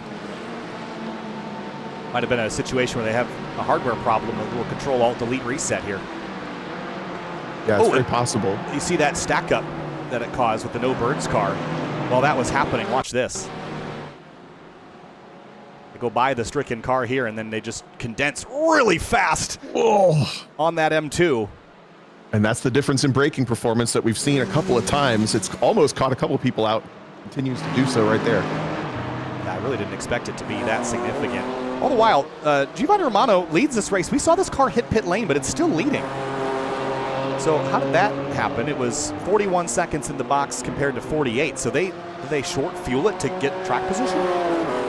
It's very possible. I'm intrigued by the idea of being able to do different strategies, because in the last races, if you watched it, it was basically just run flat out, pit, fill the car, run flat out, pit, fill the car. The potential for not only the stint lengths being not even to the race because we limited the fuel, but also the potential for full course caution might mean that these guys are playing a little bit of a game. Oh, Daniel Burbs off, and this is in the S's. He was battling with Nicholas Johnson, I thought. Maybe he was a little further up the road than that. Let's have a look and see how this Mercedes found his way off course. And again, just catches the curbs. Yeah, self-spin, and I mean, this is smelling a little bit like the second hour. Things getting, right after that first pit stop, for whatever reason, things tend to get a little more exciting. New drivers in the car, break your rhythm just a little bit. He gets a terrible jump over that curb right there and just loses the back. Yeah, also, he had some grass on the tires, I noticed as well. Right there on corner entry, just got the left rear, and that probably also didn't help. So possibly shot him a little tighter into the curbs than he expected to be. Now joins right behind Piero Pucci, driving number 39. To make this pass pretty easily. We saw this at Road Atlanta, that Pucci has a little bit less pace than Basinski does, so he's sort of on the back foot now, and two other GT4s are going to go by. That's Roman Bykov and Kelly Greenhoe. Bykov will get overlapped. Greenhoe will have to wait. Or not. Yeah, Pucci making it pretty easy. As you can tell, he just wants to minimize time lost by being uncomfortable around these cars trying to race him. Just wants to get back in the rhythm single file as this battle for the M2 lead continues on. Austin Cobb led basically from the green flag all the way up to, almost a 10-second lead. But now it's Romano in the huge ass car getting separated by that Paddock GT4 that had the issue a couple minutes ago. Yeah, so I wonder if they're just planning this out in a different way. Maybe they're planning on doing an extra pit stop. But the track position piece I can see working out. All the drivers know that there's a potential for a yellow. They don't know when it'll come. We don't know when it'll come. But I don't hate having the lead for any reason, but you just have to make sure that you're not compromising yourself for later. And Cobb had such a huge advantage earlier that short of doing something very creative on pit lane, they weren't going to run him down. So I'm definitely in support of this strategy, but is it short-term gain, long-term loss? That's the only question. Well, it's making it interesting for us to talk about, so I'm all about it for sure. They now have a little bit of traffic to deal with. Fast M2s are pretty much the same speed as TCR, and they're almost on the back of the GT4 back markers, coming up to lap one of the other M2 cars here. Trying to see what is that, the 26 of Nicholas Wallenberg? I think it's the 36 of Pax Rolf. Yep. It's going to hold up Romano a little bit, maybe give Austin Cobb an opportunity to poke to the inside. Austin's a pretty patient driver, so I don't think he'll force the issue here. Not sure what Romano will do, but it's going to compromise his exit. I don't think Austin Cobb had a great one either.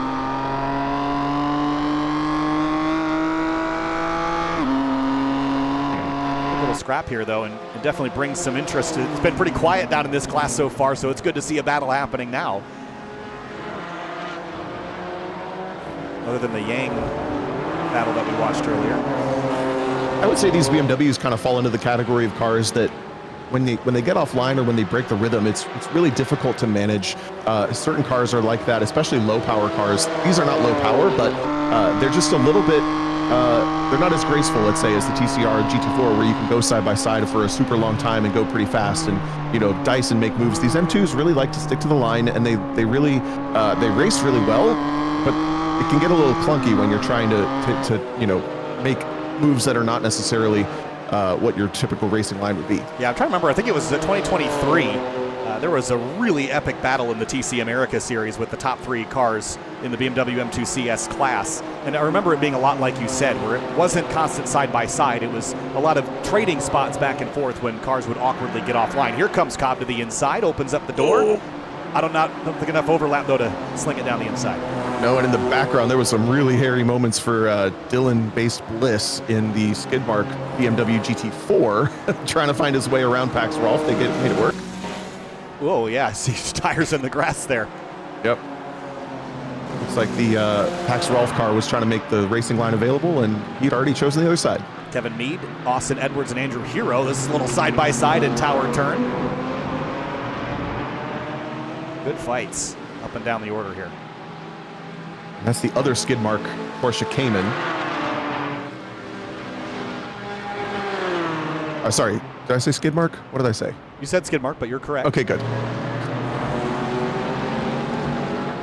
Back to the M2 CS lead.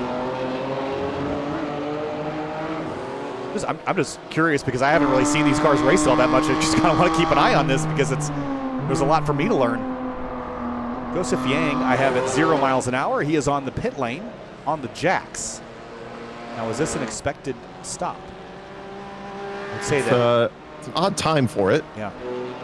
but maybe they're a little bit off strategy from an early pit stop or something along those lines. They've been on pit lane only once before, so.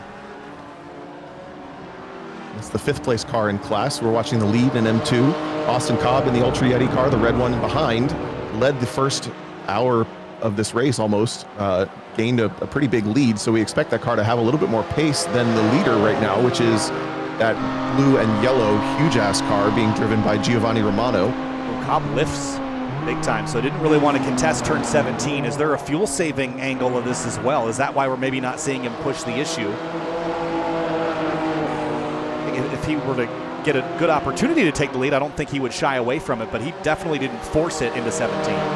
No, and the other question is the huge ass car in past races has been driven by more than one person, so we may see another driver or Giovanni Romano potentially doing it solo. I know Austin Cobb for sure doing it solo, so here's that opportunity. The GT4 car, well, not quite. Thought it worked Romano enough to get Austin Cobb an opportunity, but he didn't take it.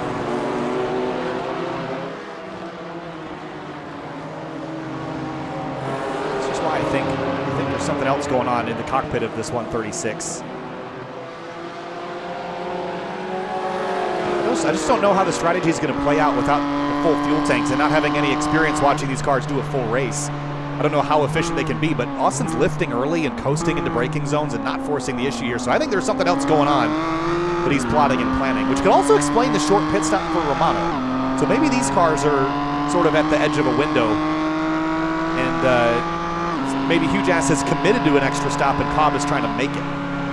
that sounds very possible. You're right, there's a ton of lift and coasting happening in the 136 for Austin Cobb, and we were just watching that battle between Andrew Hero and this car. The 29 goes for a spin. I wonder if this was solo or whoop.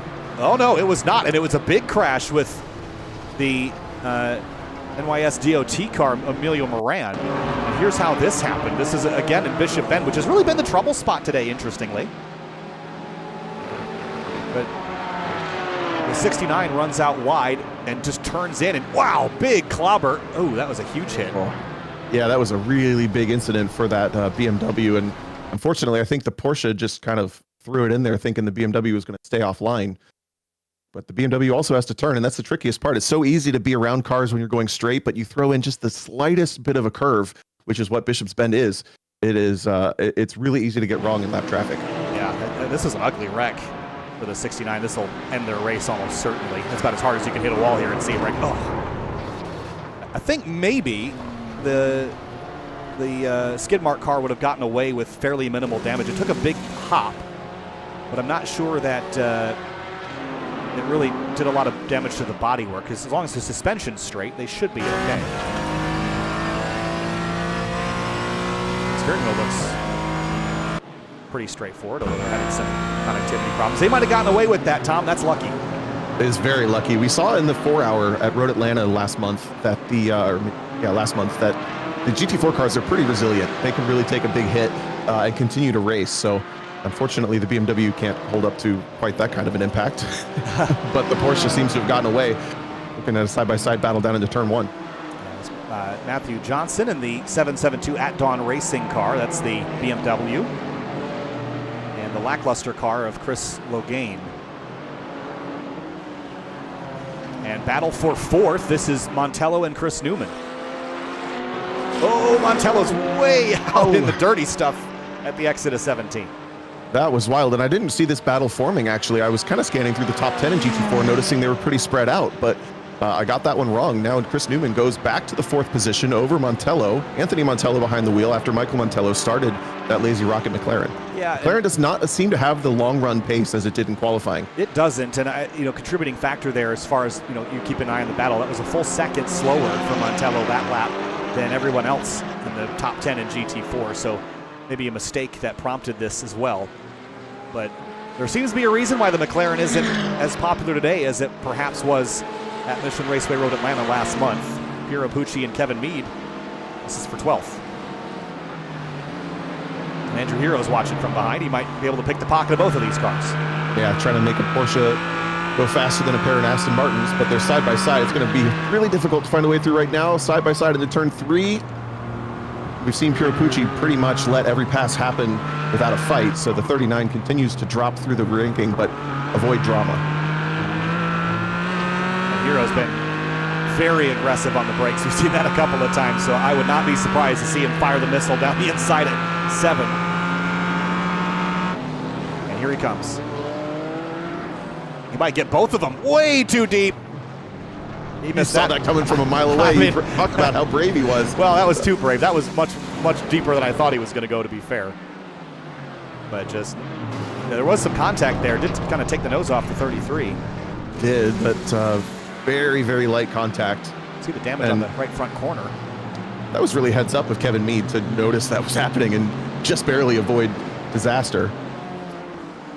Yeah, I don't think it'll cost them anything, but you definitely see the crinkle there. And you're right, had he turned in, that would have been a lot worse. We would have maybe seen that car take a bunny hop like we saw with the skid mark Porsche a lap ago. But that's one of the things as a race car driver, Tom, you check those mirrors because you only get one opportunity before you turn in to bail out.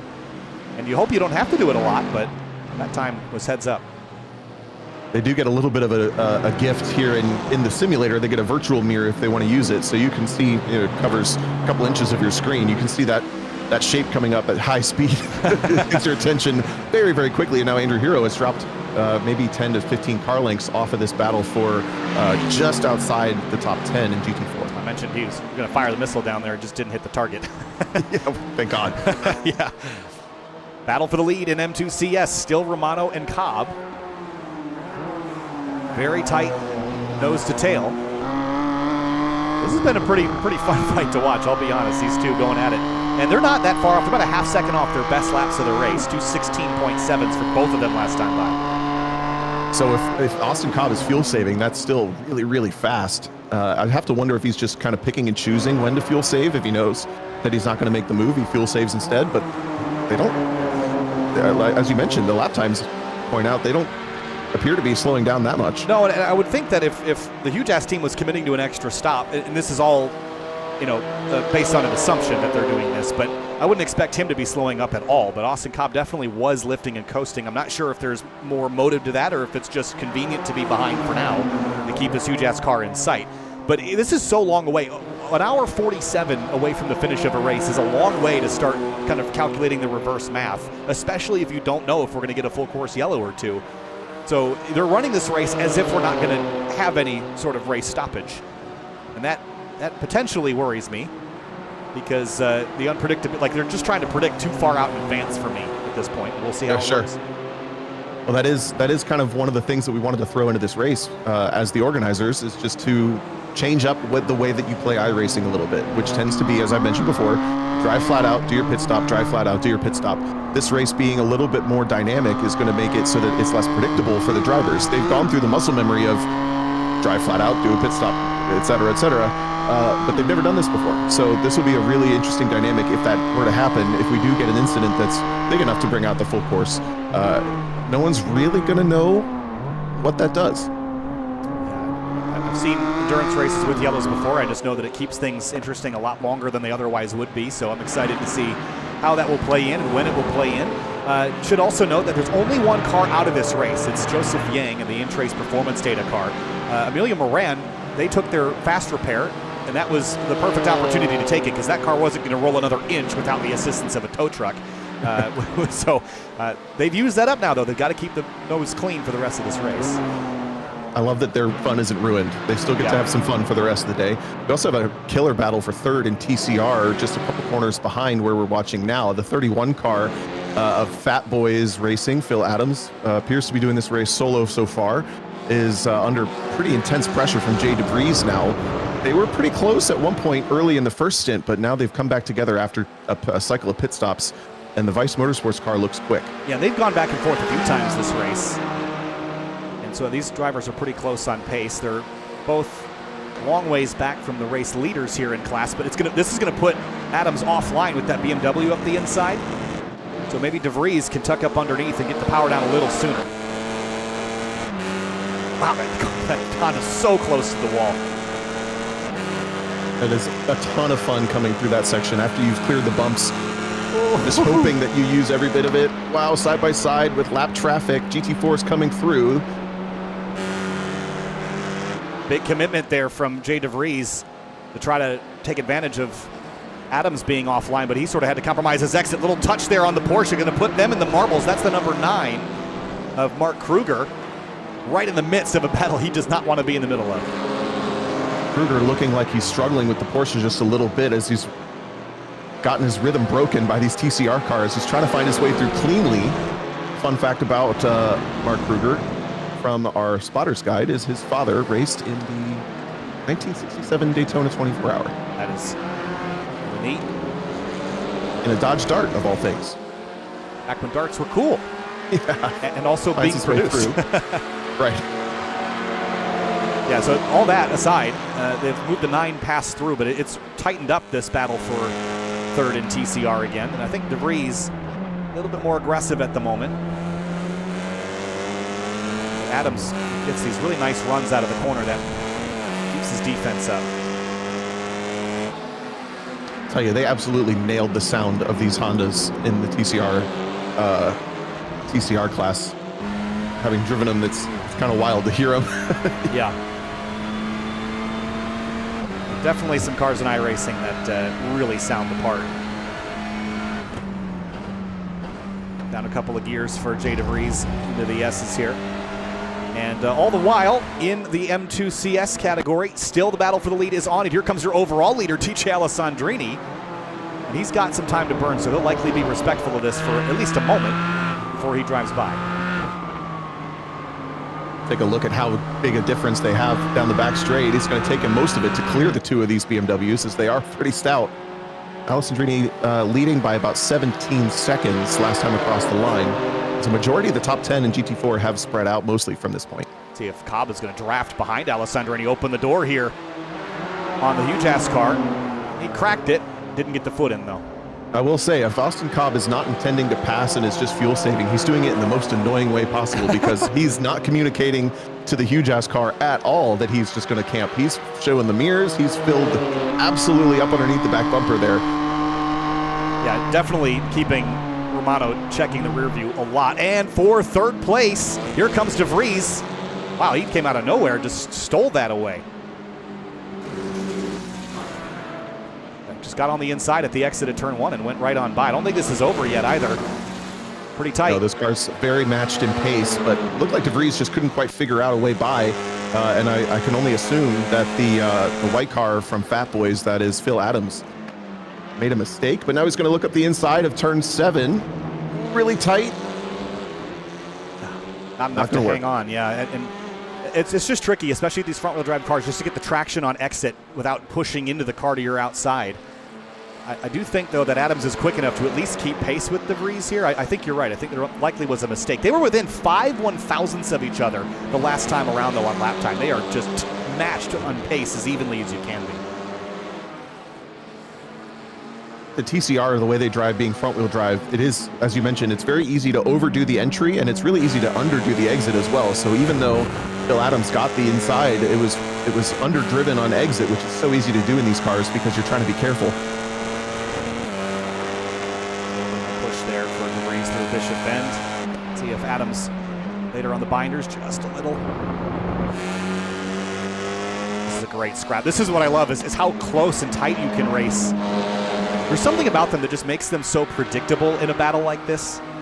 It's why you can get so incredibly close even without overlap. DeVries feeling the pressure, goes to the inside preemptively just to kind of block that, but he doesn't feel the pressure towards the end of the straightaway. Interesting move. Phil Adams is going to get the run up the inside to turn 17, which is preferred. Big rotation on the brakes. Totally different lines approach there, and he's going to get the position on entry. See if DeVries has anything back for it. Right out to the wall, and overall leader in the rear view as well. It's a great battle. Yeah, Alessandrini coming through, but they actually don't have very much distance back to the other Vice car, the only Hyundai in the field for Team Atlas with Ethan Rolfe at the wheel. There you see it blue in the background. Oh, contact, and through goes DeVries again, just like he did the prior lap. But that time there was a little hip and shoulder there. As they come back to the right, just a little push into the grass, and that sent the 31 off for a bit of a ride. That was a little rude, but I think it was just because the back floated just slightly when DeVries got on the brakes. and it pointed him towards the edge of the track. Unfortunately, Phil Adams was there and gets pushed off. Now separated by Alessandrini, who's being very, very kind and patient coming down in the braking zone of turn 7. Yeah, so last time DeVries and Adams were 2 seconds off their normal lap pace. That's brought, you mentioned Ethan Rolfe in the Vice Motorsports Atlas Hyundai. There he is. Ran a full 2 seconds quicker than them last time by. So maybe it'll be a 3-horse race for 3rd place before too long. Almost thought that car had damage, but I think it's just the weird splitter bumper setup on it. Yeah. Piero Pucci. Yeah. On the inside, he's going to let Jordan Pizzola around. Then Sawicki was trying to go by, but didn't fully complete that opportunity. Battle for 14th. Zola's through. Zola Racing, sorry, Jordan Pianazzola. They've got a ways to go before catching up to Andrew Heroes, the next car. So this is a great battle for 14th. Sawicki set up the exit of this really nicely. See if Pucci goes to fade. He will not. Door open. Sawicki down the inside at 3. Nice and textbook, and we've seen Pucci make that easy for a lot of drivers at this point. Pucci looks like his role just to maintain what you can and not get punted out of the way while doing it. Keep the fenders on the car, that's always important. I imagine we'll see Dana back in for the final hour of this race, at least. Here comes Romano and Cobb down the backstretch again, and man, they are just so close. I have to tell you, Tom, if Cobb was going to pass this car, I think we would have seen him take a more serious run at it. I agree. Yeah, he's definitely doing a lifting and coasting right towards the end of the braking zone, so I think we're still on target with assuming some sort of fuel strategy to eliminate a pit stop. But again, as I mentioned, he's doing it in the most nuisance a way that he can possibly do by absolutely filling the mirrors of Romano. Maybe that's part of the strategy, knowing that the 99 is on a different strategy that they can push, so you might as well distract them and slow them down while you can. Exactly. If you get them to make a mistake, it still benefits you. So this continues as Pucci and Mark Miller are now going at it for 16th place, and Thomas Lathrop's around at turn 17. Well, this is one of our front runners. That car was up in the top 5, and he's going to head to the pits. Yeah, in fact, fortunate. All on his own. Yeah. Oh, he's going to get to the wall heavy. Yeah. No wonder he went straight to the pit lane. Hopefully, there's still a fast repair available to him, and he can get back out. Might even keep it in the top 10-ish if he does. That's odd to me. Like if they turned the TC down maybe to get better drive off, and it just got away from him. Yeah, it's very possible. It probably started with the bumps through the apex under the bridge, and it's really easy to overcorrect. Kind of thought he was going to save it. Middle of the racetrack, and Pucci is going to drive right into it. I think he missed it. That's Jordan Pianazzola. Broadside at turn 17. That car was in the battle for 14th that we were just watching, so big mistake. He's going to drop him back a couple of positions. Luckily, he keeps it out of the wall. That was a bad, and there might have been contact there potentially with Sawicki. Here it is at turn 17. Yeah, right here they're going to come together, right at the apex. Just the slightest touch. Oh, that's really unfortunate. It looks like a pretty heavy impact, heavy touch from Netcode. And then Pucci just, I mean, this is the worst nightmare as a driver coming out of turn 17. Oh, look how blind it is. He doesn't know he's there until right. Oh, so close. I remember back a couple of years ago in Toyota GR Cup, there was a car that got spun around there, and we didn't hear or see anything until they jump cut to the car broadside, and then you just hear crunch, and he just got drilled. It's just a horrible place to be. But got away with that, all things considered, without too much other drama.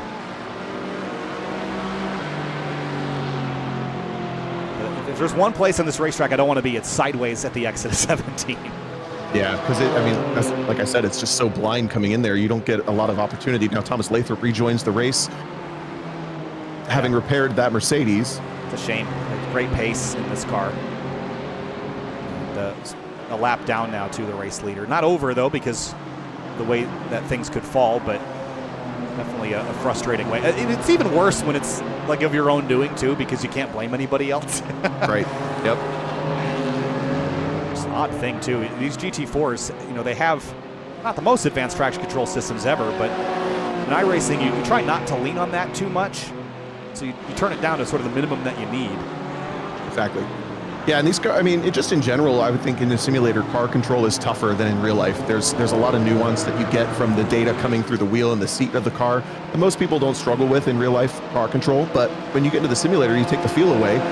Little slides like that caught out Lathrop. Oh, big boy. mistake here. Dylan Base Bliss goes for a pretty wild ride. Thought that was going to be a lot worse, actually. Back on the road. How did he get over there? Car's running about 21st spot. This starts way at the exit of Tower. Oh, yeah, that went on for a very long time, and I think he thought it was fine until he goes airborne right there, and it goes for a second ride. Oh, very painful. Hit it pretty square, but I have to imagine that's got to do something to the steering on this car. We'll see if they'll dive to pit lane to get any of that repaired. And look at this battle in TCR. DeVries and Adams are back at it again, and with Ruben Adams in the midst of it. Yeah, that's their second place car lapping the TCR third place battle, and it's going to give Phil Adams an opportunity up the inside of Jay DeVries. They seem to be swapping positions every time they come through 17 and then swapping right back every time they come through 3. We'll see if they repeat it. Look how close this is. You couldn't slot a piece of paper between these two right now. Wow. I know these aren't necessarily fan favorites to drive in iRacing, but I love watching them battle in the sim. DeVries down the inside at 1.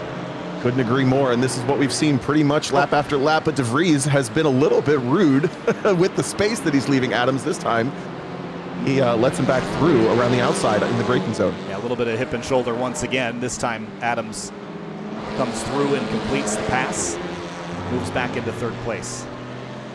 Because they had swapped positions before this, because we had caught them when DeVries was behind, right? So they've swapped once or twice since their contact last time.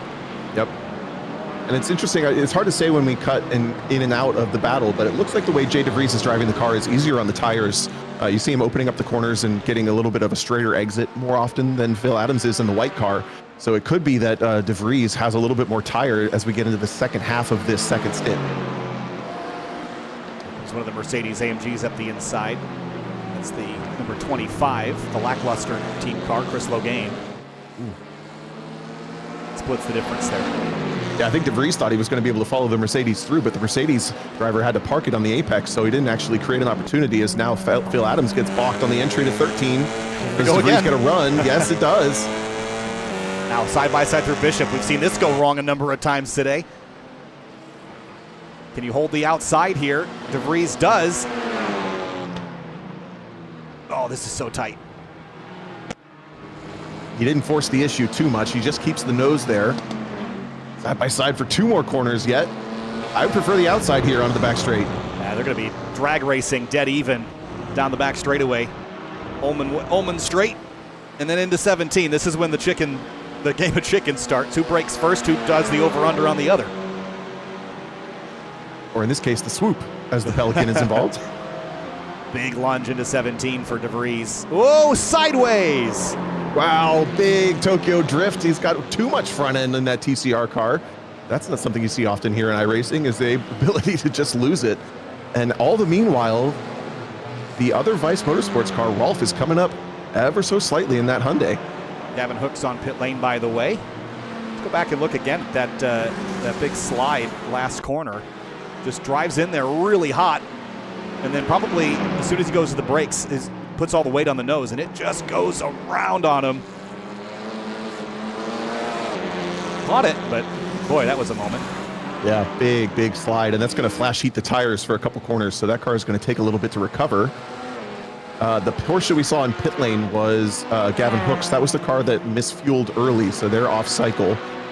Hour and a half left in the race, so we're right at the midpoint, and we're going to see pit stops coming pretty soon in the next 10 minutes for sure. What happens at the front of the M2 CS field? That's what I'm interested in. What's Romano going to do? What's Cobb going to do? These are really the only 2 cars that are, I mean, they're on their own lap, effectively. Alex Bueller is 29 seconds back, and Haskins is even further back than that. So really, these guys are in a match of their own. And all of our ideas and strategies and thoughts about what they were doing is going to go out the window if they pit together. So we'll see if they do that. But I have a hunch that they won't. And even though the M2s are spread out, besides these two battling for the lead, they're dealing with constant traffic at this point. So it's going to be a busy race for every M2 driver from here on out. Cobb making it very difficult for Kevin Hooks behind to make a choice as Cobb protects the inside of 13 and now again changes lanes early. But again, they out-dragged the Porsche GT4s, at least on the initial launch. So it's not like it's easy for that 19 to just drive by. Their advantage seems to be in the braking. So it's primarily, and Cobb goes for a spin off the nose of the 19. And he keeps it just out of the wall, but this is going to shake up our conversation about strategy massively. If Cobb was saving, now he has to push. Yeah, I mean, that absolutely changes things. And this is going to be frustrating here for Cobb. I mean, I don't think he really did anything wrong. No, and I'm a little surprised that he let that mistake happen. Mistake for both drivers, to be honest, because there's not a lot of pressure to, force someone to be that perfect. It was the mistake from the Porsche ultimately, though. Yeah, I agree with that. But yeah, I mean, I agree. I think there was probably an opportunity to facilitate that a little bit easier. But again, you're not going to lift on a straightaway to let them go by. This is the fundamental challenge of these cars having so much power relative to their downforce and braking capability. That's true, but in some cases you may want to lift and let someone by on a straightaway if it doesn't slow you down in the corners, or in this case, get you hit. Right. Montello to the pit lane. This was the first taker last pit cycle. He's the first taker on this cycle as well. Will Michael get behind the wheel again, or will it be? Yep. He will. So we're going to see a driver change for the lone McLaren in the field. Had dropped to 7th after running 3rd for the entirety of the first stint. Yeah, so that will put Michael back in. He was the driver that had slightly more pace as well, which is really who you want in for the tail end of this. Daniel Burbs and Kelly Greenhoe battling for position. This is for 7th overall at the moment. 2 Mercedes AMGs.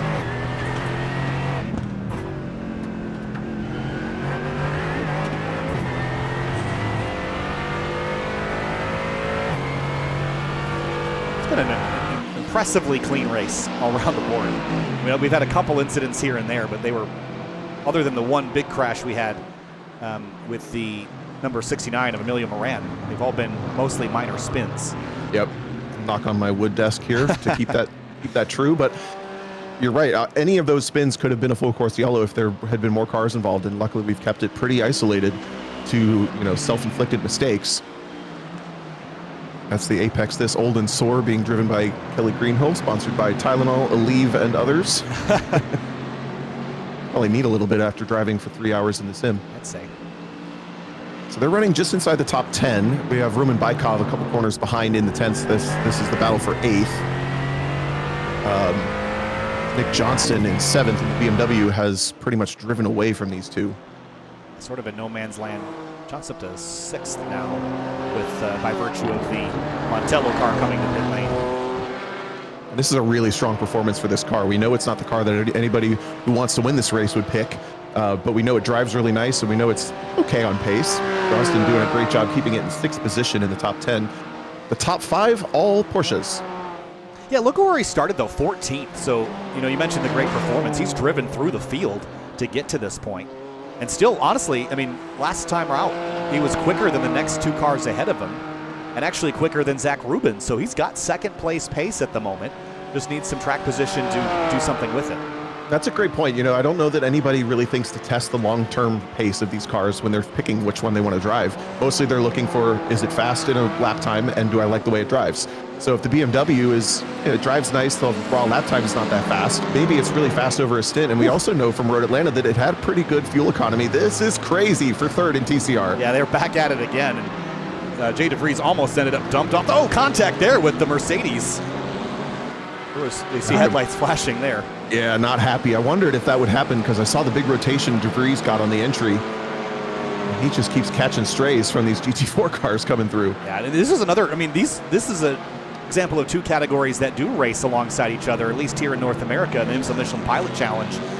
And the challenge that's always been the case there, and you've experienced this, I know, at VIR, where, the TCR cars have a lot more downforce. And their braking capability is very similar, so the difference in pace is not actually all that significant. So the tail end of the GT4 field and the pointy end of the TCRs sometimes intermix, much in the same way that we're seeing the GT4s have to contend with the M2 CS Cup cars here today. So it's just an awkward interaction sometimes.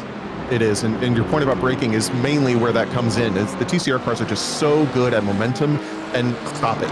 The brakes are just nuts. So it's really tricky for a GT4 driver to kind of get it in their head that they don't get out broke. So Jay DeVries continuing to express his displeasure from the GT4 cars. GT4 cars trying to respond with the headlights as well.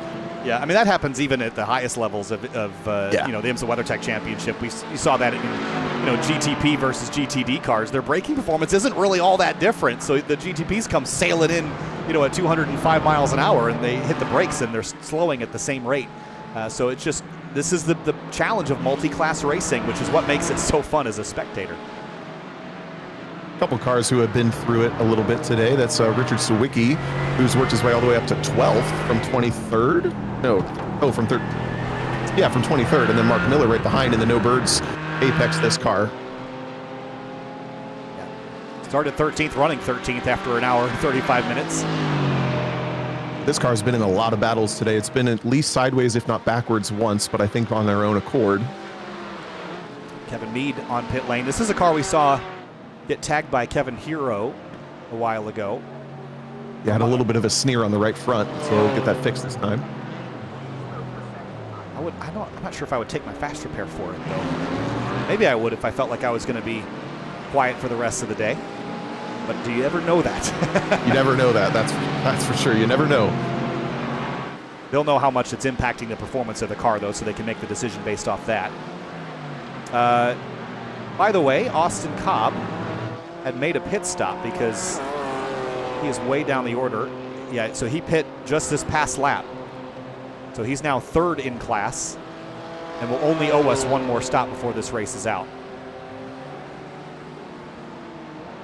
Seeing a black flag from our live steward, Paul Darling, for incident responsibility on car 19 for hitting. Nope, doesn't say. That car is pretty down the order in GT4, so it won't affect the race too much, but we're looking at that car right now. And that was the incident with Cobb, I believe. Big slide for Pirapucci right in front as we cut away, and this is the incident that caused the penalty. Just a drive through for the Porsche after knocking out one of the contenders for M2, and that's going to really shake up this M2 battle. I thought for a while we knew what was going on, and now it's going to be really, really different from what we expected. Cars on pit lane, Zach Rubin from second place. You had mentioned things were just about to get spicy with the teammate 6 car. Are they on course? Fez Bobber is actually behind the wheel of that at the moment. So they're actually got 3 drivers on this team. All who conveniently own 86s in the real world. Yep, I love it. It explains the team name. Although they're car number 39. Come on, guys. I know. Branding. What's up? What's going up with that? I mean, does someone else have 86? Not even. No. What is this? A little bit of pressure from behind Jonathan Crane, who we haven't talked about much today, in that bright purple Mercedes. He was one of the cars that just kind of got into it with the Jay DeVries entry down here at turn 7 a lap or 2 ago. As goes Protective, really parks it at the apex to slow the Mercedes down. It's the battle for 22nd. Now, pit lane is a busy place, by the way. There's a lot of GT4 cars on it right now, so this is when we're going to reshuffle the deck. Sawicki missed his box, had to back up a couple of car lengths. So that will cost him some time. And the way we did the fuel capacities, it pretty much works out that all the cars are going to be pitting at the same time. So we see TCR, M4, or M2, and GT4s all on pit lane over the next couple laps. Kevin Zhu did get behind the wheel with Zach Rubin's, what do they call it? Zach's Hitman Emporium team. So a couple driver changes happening, but for the most part, it's all the same players. There's Kevin Zhu behind the wheel now. This car has had a really nice, consistent day. I think if they fired off a little better at the start, I think they'd be a little closer to Alessandrini as far as their overall pace is concerned. Their best lap still about a 4/10 of a second difference away from DJ, who has led most of the laps in this race, actually all of them, 45 laps out of the 45 that we've run. But with the traffic and an hour and 20 minutes left on the board. And the potential for this gap to close up. Who really knows? Right. Have we, remind me, have we seen the 21 John Chrissy through pit lane yet? He's actually running in second, but let's see. He has not made his second stop of the day. And actually what we'll do is we will pull up the stint lengths here on the left-hand side of the screen so you can see anybody that's under 5 has likely made their second stop. Or actually, look at that. I'll do you one better. 1 versus 2 pit stops. There we go. That's even fancier. Look at Nick Johnston take the BMW. He's on the overall podium right now, and we know that it was really good on fuel economy at Road Atlanta. That car seems to be kind of the dark horse in this race. I don't think he's going to win it, but he's going to be in the fight, potentially even with Kevin Zhu and Montello. We'll see what this BMW has for this last hour and 15 minutes or so. But he has driven through, as we documented. He started pretty deep in the field, 14th out of 25 GT4 entries. And we should also mention, I mean, we said this a little while ago, but we started this race with 40 teams. 39 cars are still running on the racetrack. The only car that's out is Joseph Yang in the in-trace performance data car. That's very impressive with how many teams we have in this field and the kinds of cars that we have running, how competitive it's been. That's really impressive. Also, just from a commitment standpoint, I know you've got the fast repair, but it's so easy to get wrecked and say, all right, I'm done. But I've been impressed that drivers have gotten right back up on the horse after that, got back in the fight. If I could wish for one thing for my Lizard Brains events, is that they're high quality, and this is making me really proud for everybody. Performing well. This is the leader in TCR, car number 22. It's basically led from the drop. Diego Del Real, I believe, will be doing this race solo if he's still in the car at this point. Yep. All on his own for the time being, and Jacob Stiverson in the 73 has run second to him this whole race. This is when I would start. I mean, I said earlier that maybe an hour and 50 minutes out is too far to be scheming to the end. If you've got any semblance of strategy to play, I would be playing it from this pit stop onward.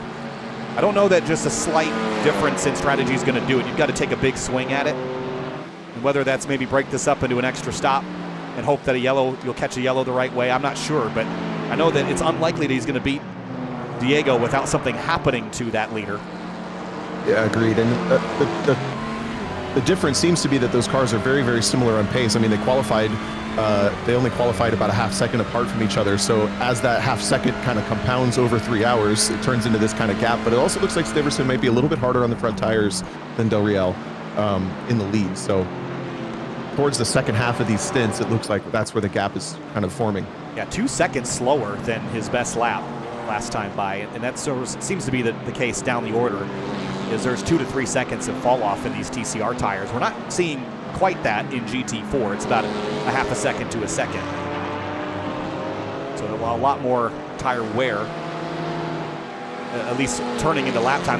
We see this a lot in the stock car side of iRacing, that sometimes the tires don't slow you down. They just drive worse right at the end of the run.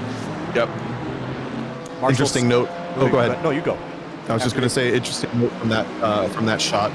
The leader in BMW for Giovanni Romano is actually catching those TCR leaders right now for overall position, just a couple corners behind. Yeah, good point. It took longer than I thought it would, to be honest. A little bit of a stack up back here. 36 Pax Rolf getting out of the way. As Bobber and Marshall Scare were tightening up, which was the battle I was pointing to a moment ago. This is Teammate 6 versus the No Birds Apex This team car.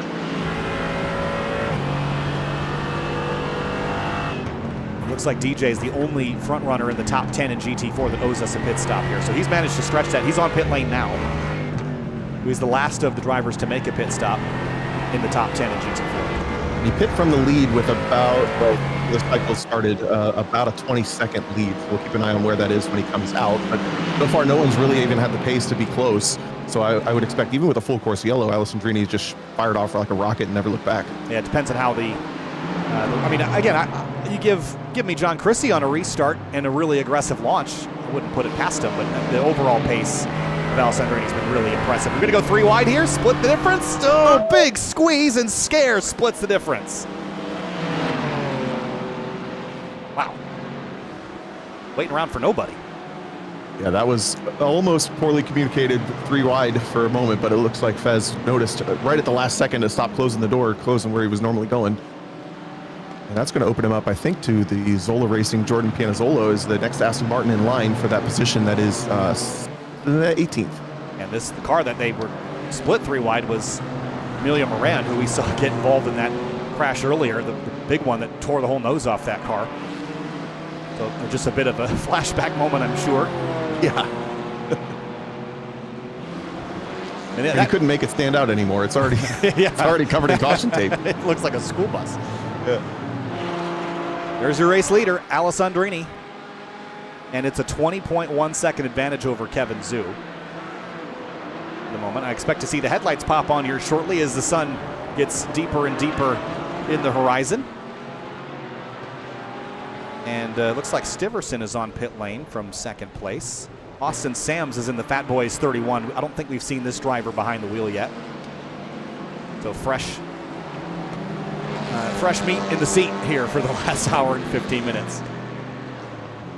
Team also has a car in the top 10 in GT4. Cool to see matching team liveries across multiple classes. This is running third in TCR. Should mention at this point, I forgot to mention all the way at the top, but we do have prizes for this race. We have a custom piece of merch for race winners. All class winners will get a Lizard Brains merch for event winner. And then we also have brake pads from Hawk Performance that the higher you finish, the more entries you get into a drawing. And we'll poll for 3 people to win some brake pads from Hawk Performance. So thank you to them. Nice. And well, we do know that the BMWs will need them after wearing out their brakes. Yeah. Leaning on them all day. Things have sort of fizzled for the moment here in the last hour and 13 minutes, but this is just at the tail end of the pit stop sequence, so it's going to take a moment for everything to accordion back together.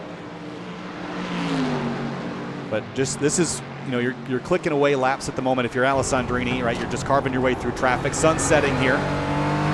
Just getting into your rhythm. And he's gaining on Kevin Zhu, so he's really just got to settle in, build this gap as best he can. You can't control the circumstances of everyone around you, so all DJ can do is just build this gap and focus. Mentioned 23 seconds to Kevin Zhu, and then another 11 or so back to Jack Chrissy, who has worked his way all the way back from third after a light spin. Andrew Hero and Roman Bykov, this is for 11th. This is heating up. Good exit here from Bykov. He'll have a run. These two are actually running away from one of our front runners early on, Thomas Lathrop. He's about 20 seconds back, so it's not a race yet. Just a 2-car battle side by side down into turn 17. See if Hero does the crossover here. This has been the popular move for the Porsche that gets so much mid-corner rotation. Throttle down early, and look at that. Look how easily he can just tuck it in and accelerate off of turn 17. That was beautiful. That's the advantage the Porsche has. It doesn't have a lot of guts, but it can just use everything it has really early in the corner to fire off.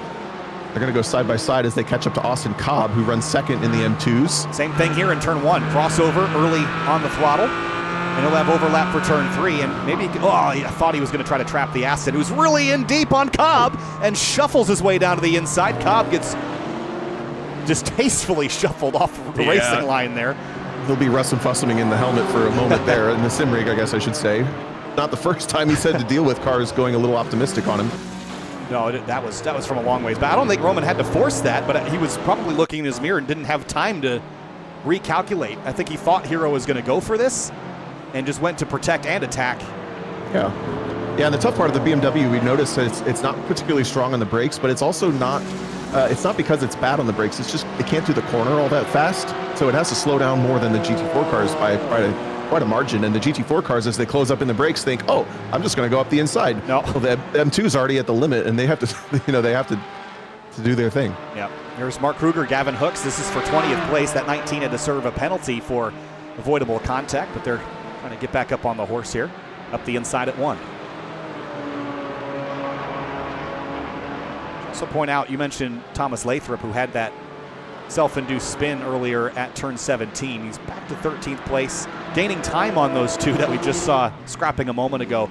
I really think that Lathrop will take full advantage of any full course yellow opportunity because the pace is there. Made one mistake that cost him a ton of spots. This is a top 5 driver, top 5 car today, and just made a mistake that put him, on the back foot. But last time by a 211.6, that would put him ahead of at least 3 or 4 cars ahead at the moment. So he's still charging back forward.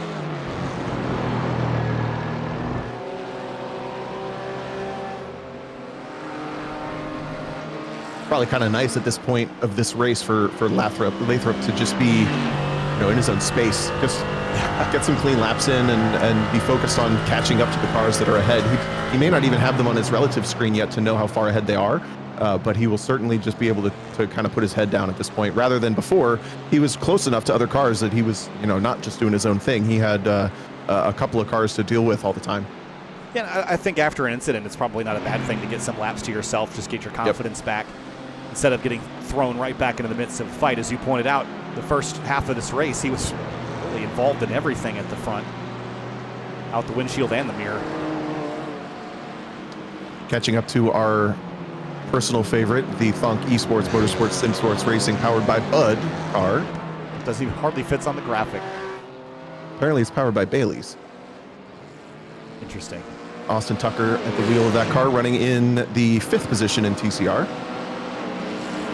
Stays driver's right, lets the Condor Mercedes-AMG go the long way around. Closest battle on the racetrack for position at the moment is this one, 8th place, the Paddock GT4 car, Daniel Burbs, and Old Sore Apex this, Brian Lemke, is in pursuit.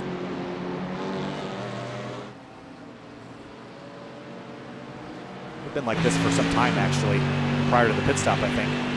Yeah, I think you're right. They probably came through the pit lane together if they're in the same car, probably on almost identical strategies. A little over an hour left in this race. I agree with you. This third stint has fizzled just slightly in door-to-door action, but we know every time they come through the pit lane, there are mistakes made, there are opportunities to be had, and the still looming potential of a yellow anytime we have a multi-car incident if it were to happen.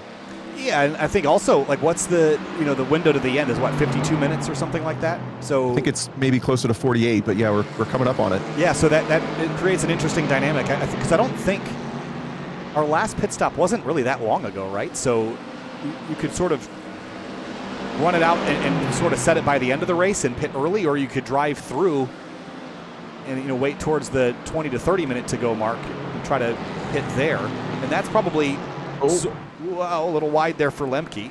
This is hot for now. Yeah. We have the 3rd place TCR in there as well. Side-to-side contact in turn 3. Still side-by-side for turn 5. This section is absolutely impossible to maintain speed through side-by-side. Yeah, and they're going to lose some time, but they're still door-to-door. What a battle this is here for 8th place on the road. They heard that we were short on wheel-to-wheel action, so they're making up for it right now. Lemke on the inside, Burbs on the outside. Burbs gets it a little bit wrong on the brakes, gets into the marbles. We saw the McLaren make that mistake earlier. He's going to lose the point from it. Yeah, I thought he might be able to get on throttle a little sooner, but not soon enough to build overlap again before Cunningham. He's going to look out to the right, though. Is he going to take this lunge or wait on it? He'll wait, see if Lemke outbrakes himself.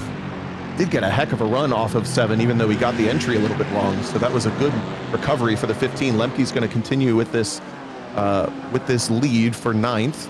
Sorry, for 8th, actually. See, this marble's building up big time offline. If we go back to the hairpin corner, you can see how messy it is over there. Probably a bigger deal in some of the slower corners. Look at Cunningham. That's a mess there, too. Yeah. Tower turn. That's a very single one-line corner. Not so much in the faster stuff, though, which is good because we've seen 3 wide over here a number of times today. Maybe that's why it's clean. Whoop, there goes Burbs off in the dirt again.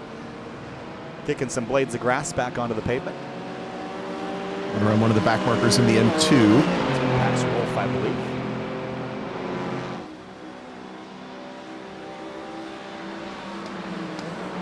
Looks like this battle is going to just be embers for a moment while things sort of refocus at the front. So Alessandrini leads the way in GT4 with 1 hour and 5 minutes to go.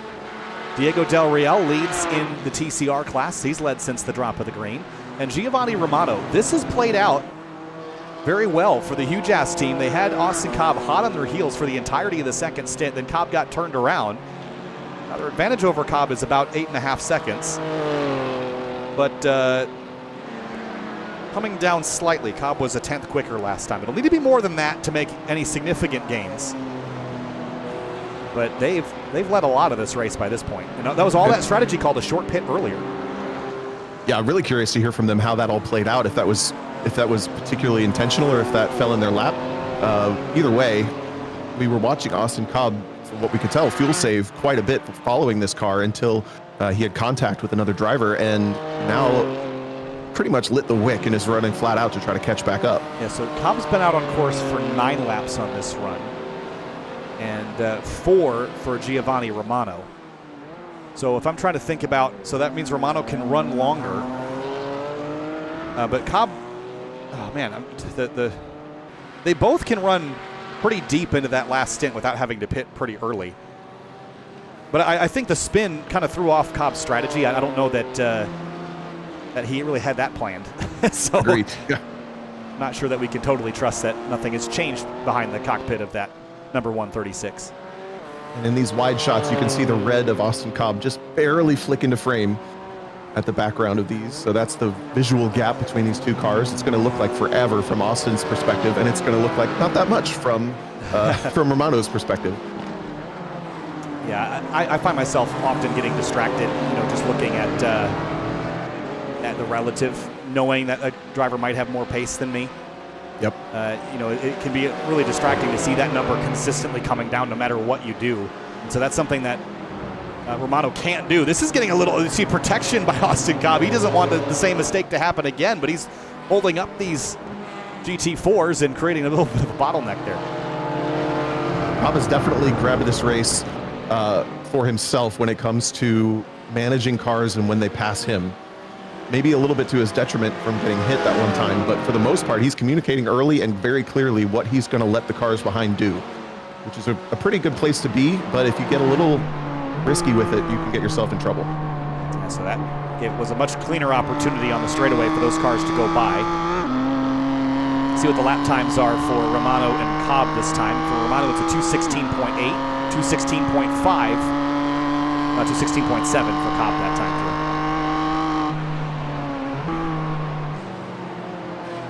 I still think he's the quickest car out there. That whole second run, he was just riding in line, just patiently waiting. And now I wonder if he would undo that and maybe push a little harder, knowing, I mean, hindsight's always 20/20, right? But he could really use a couple of seconds right about now. Yeah, for sure. He's got a much harder job ahead, no doubt. And the other part is when you're together, there's a little bit more power in how you control the traffic. When you're by yourself, it's just not quite the same thing. So you don't necessarily see the other cars losing the chances. So 1 hour and 2 minutes to go. We'll take this moment to go back and look at a couple of things that have happened over the course of this race. All the way back at the beginning of this race, things were pretty exciting up at the very beginning. There was trouble pretty early on with the Apex this car. Look at this, 3 wide into Bishop, where Marshall Scare got pushed off into the grass. That was a big moment there that almost had everybody scattering spin and slide for the Mercedes. That was the first big moment of the race. The old store Apex this car, similar story here, going 3 wide off into Bishop and just going for a little bit of a ride. That's been the tough spot today. Richard Sawicki in the number 528 on the attack moving forward throughout this race.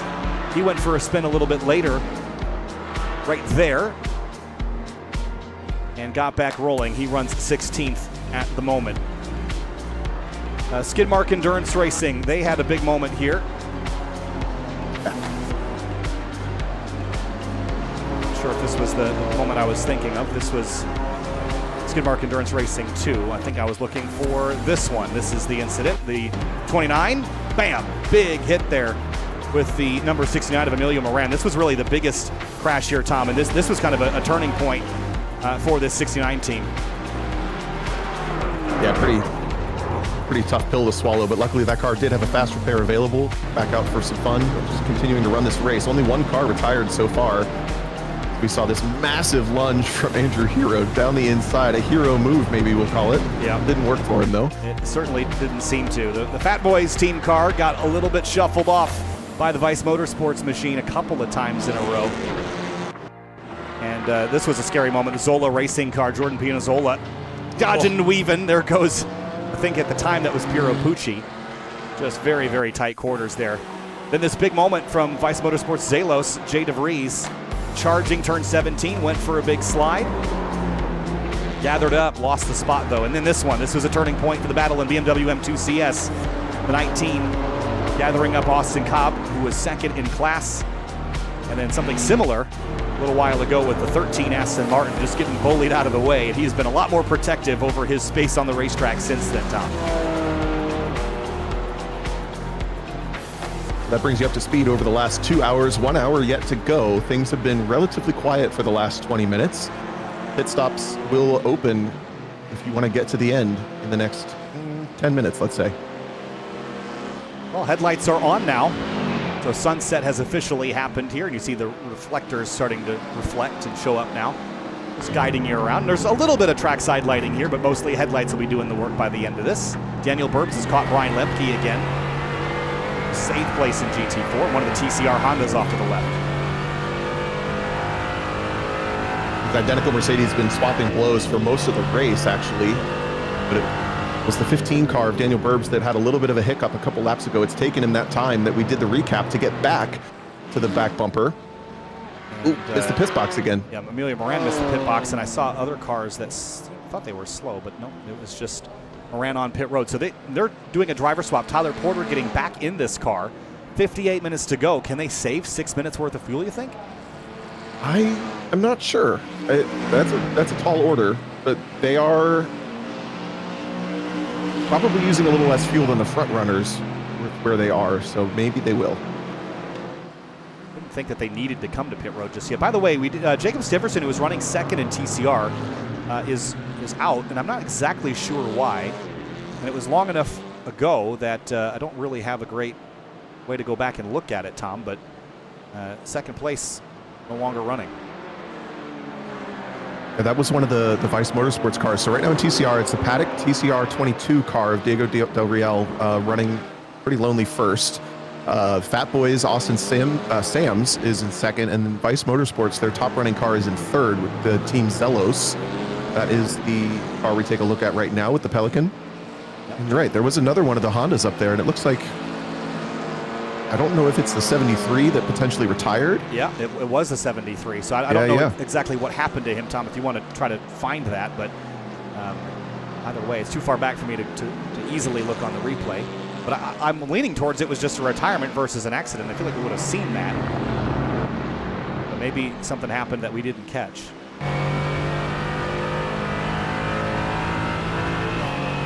While Lemke and Burbs still battling for 8th. This fight has ebbed and flowed a little bit. Burbs charging in turn 17, closing back in. Their pace has been pretty much even. Advantage Burbs as far as the best lap of the race between these two goes. It's a 210.6 compared to Lemke's 210.7. Just scanning back for that TCR car to put a button on that. It looks like just a connection issue. The car disappeared from the track in the middle of a lap and never returned. It just completed a pit stop. That's really tough. Yeah, that's frustrating. Yeah, I think often that's one of those moments when you get a disconnection. You know when you rejoin, you're going to be a couple of laps down, and you don't know what happened to the car when you disconnected. So it's just that's one of those why bother unless the internet's actually down, then you're really stuck. Yeah, it's the closest thing you get to a mechanical failure here in sim racing. Unfortunately, when it happens, it hits even harder because you're not used to it. Every once in a while, when your car breaks down on a real racetrack, you're like, oh man, I got to fix this. But the computer breaks on you, and it's tough. Yeah, it's also, you can say, okay, well, the control arm failed, but it's like, okay, well, Comcast, like you can't. There's nothing you can directly point at, and nothing that you can control or fix yourself, right? It's just, especially if it doesn't come back up immediately. I've been there. Claudio Flores has been in the wall on the front straightaway in a big way. That's a strange place to go off. That's a really strange place to go off. That was way on entry that he lost it. And this car has actually had some issues before today. If you remember, that car pulled over, stopped, and restarted at one point. This, to me, screams monitor issue because he's going to just turn in, doesn't know where he is. Yep. Just turns into the fence. That is frustrating. And there is fairly significant damage to that car that they'll have to fix. That left front's towed in pretty bad. Yeah, there's got to be some sort of mechanical issue happening with the computer hardware issue, I should say. Richard Sawicki was very close to getting collected there as he started to try to rejoin, too. See the steering wheel. Yeah, this car's broken for sure. That is frustrating for the Paddock GT4 team. There's Marshall Scare, the No Birds car. And by the way, Giovanni Romano, the leader of the BMW M2 CS field, has just gotten by third place overall or third place TCR. So he's moved up past a podium spot in the TCR category in overall pace. There's your overall leader ahead of him. Good little feather in your cap when you finish ahead of a bunch of faster class cars, even if they're only marginally faster. That's your overall leader, Alison Drini, just ahead as well. So 2 class leaders in frame. PCR leader continues to be Diego De Riel in the white Civic, a couple corners back. He's up the road actually, and on the other side of the track. He's a full minute clear of Austin Sams in second. And he's just run a really clean, consistent, tidy race. Hasn't put himself in a bad spot. That seems like it's going to pay off for him. I mean, a minute advantage is, I mean, we've seen the pit stops be under a minute, so he's effectively a full pit stop ahead of everybody else. Speaking of pit stops, that window should be open for a majority of the drivers in the next 2 laps. The first car we've seen to pit lane every time in the cycle has been the Lazy Rocket car, Michael and Anthony Montello. In their McLaren appears to be the most thirsty of all. And they've not been on the racetrack for very long, so yes, you could pit now. Correct. But they can stay out a lot longer. So this opens up a strategy component here. When are you going to make that pit stop? I think it'll mostly come down to how dense the traffic is. And speaking honestly, looking at my track map, my Dancing Ants map, everybody is basically equidistant apart on the road. So I don't think you're going to run into big stacks of traffic like we saw at Road Atlanta, which actually sort of simplifies things because you don't necessarily have to plan your pit stops around it. That's a great point. If you're someone like Alison Drini, or even on the flip side, someone like Austin Cobb or Giovanni Romano, you see a car that you don't want to catch, or you see cars catching you in a pack, you can pit anytime you want to get out of that mess. Alison Drini's led every lap of this race in the GT4 field. Has no pressure from behind. Kevin Zhu, John Chrissy, the rest of your podium. And Michael Montello, now that he's back behind the wheel, that this 268 fell down the order in that second stint. And they've managed to sort of climb back up almost to a podium spot. I don't think a podium's out of the question. The other car that you pointed out was Nicholas Johnston, who has fallen off a little bit as far as pace is concerned, but still running 7th overall. Yeah, I think the closest thing we have to a battle in the top 5 or 10 is going to be Chris Newman. Seems to have a little bit more pace in his Porsche Cayman than than Michael Montello in the McLaren at this point. So the number 17 car that runs 5th, right there in the Rum Bum livery, is only about 6.5 seconds behind the next car on track for position, which is the McLaren. Yeah, we've seen these two go at it too, and they're pretty even once they get up to each other. Montello was actually a hair quicker last time by, but I think Newman's been making inroads otherwise. I think this is brewing. Quite see Montello in this shot, but he's up there.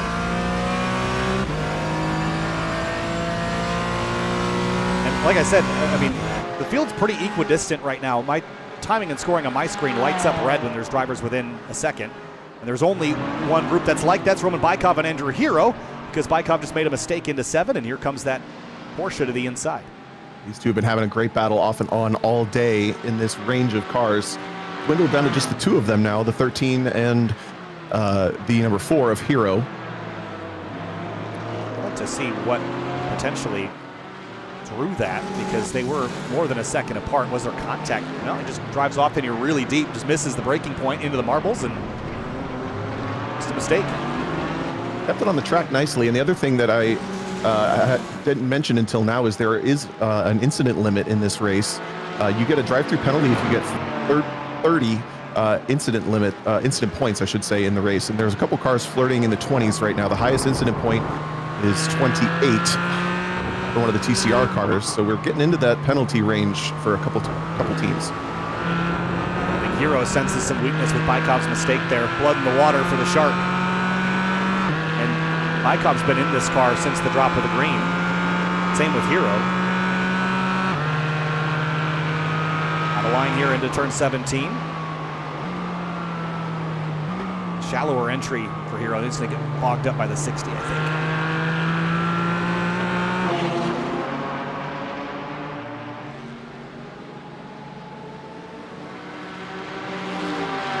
This is just going to come down to a strategy battle. And again, we don't see anybody really on pit lane that's taking service at this point, even though the window is open. So I think they're going to try to split this. And I think the TCRs would be wise to split this pretty much evenly, half and half. Just because, you know, the TCR cars, they burn their tires off a lot more, so they're probably better off if they're going to take tires on this last stop. Then I think they're likely going to just split this right down the middle of their runs. Andrew Hero back on Bykov here for 11th place in GT4.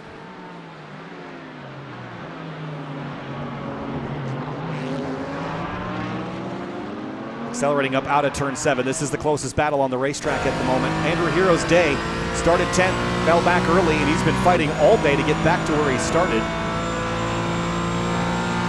Been big on the brakes so far. Roman Bykov started 11th, running 11th. Only gone 1 or 2 positions up or down all day.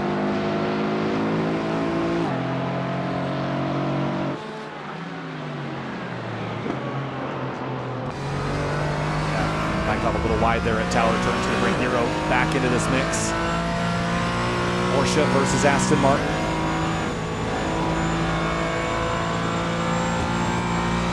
This Hero's really straightening out the braking zones as best he can to take full advantage of the light on its feet Porsche handling. All the while, Alessandrini continues to lead the way, 30 seconds clear of anybody else in this field. And the prizes on the line. Lizard Brains merch, a couple of Hawk brake pad sets for the class victors as well. Kevin Zhu taking over for Zach Rubin for this final run to the end, and actually matching Alessandrini's pace, a 2:10.7 last time by. And even John Chrissy was quicker than Alessandrini. It just comes down to track position. It's 39 seconds back from the leader, but if he were able to get a reset and get right up on the heels of DJ, there's drivers now that have enough pace to really give that 16 a run for his money. Gorman joins me back here in the booth. Tom, 47 minutes to go. Haven't seen a lot of drivers hit pit lane for that final stop of the day. I figured that the TCR cars, with all their tires burning off, if they choose to take tires, I think you'd want to split this roughly in half these last 2 stints.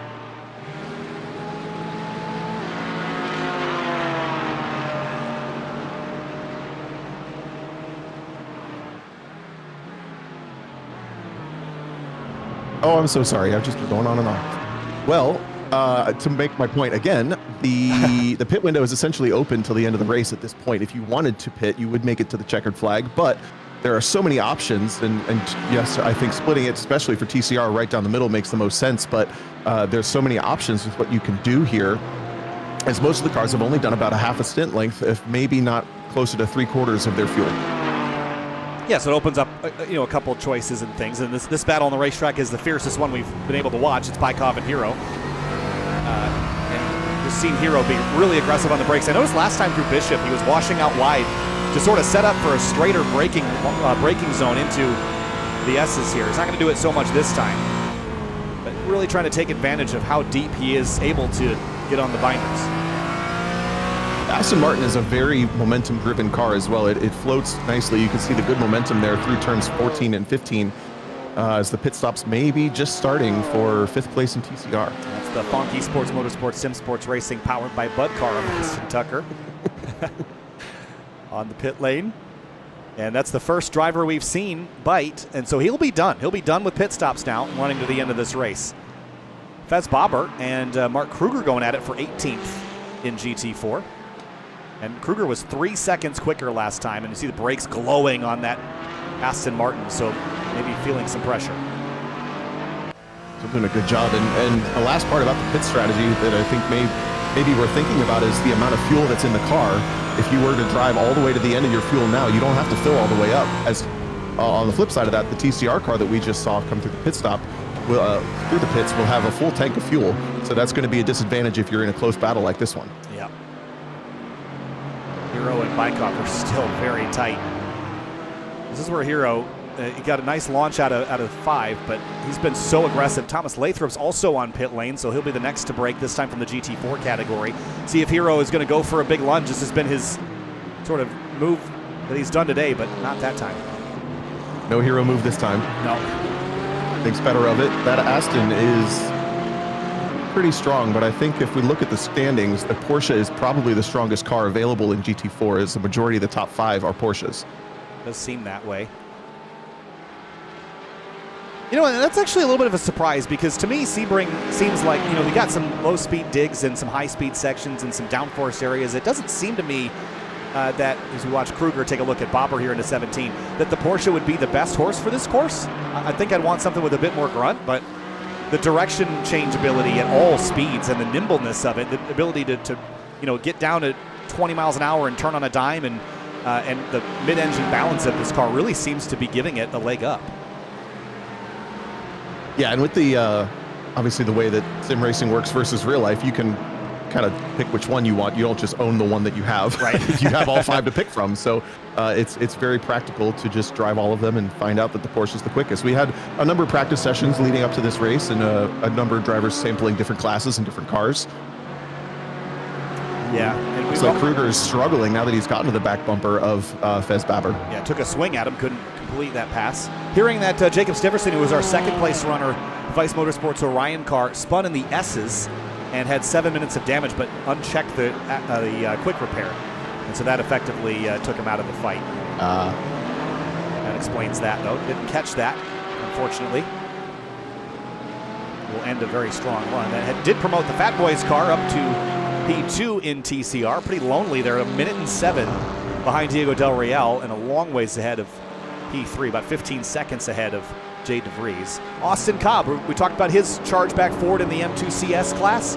Well, he is about 6.2 behind Giovanni Romano and still running just slightly quicker, but he's not gaining enough time to make me think he's going to just drive up to the back of Romano and pass him again. So he's really got to stay focused.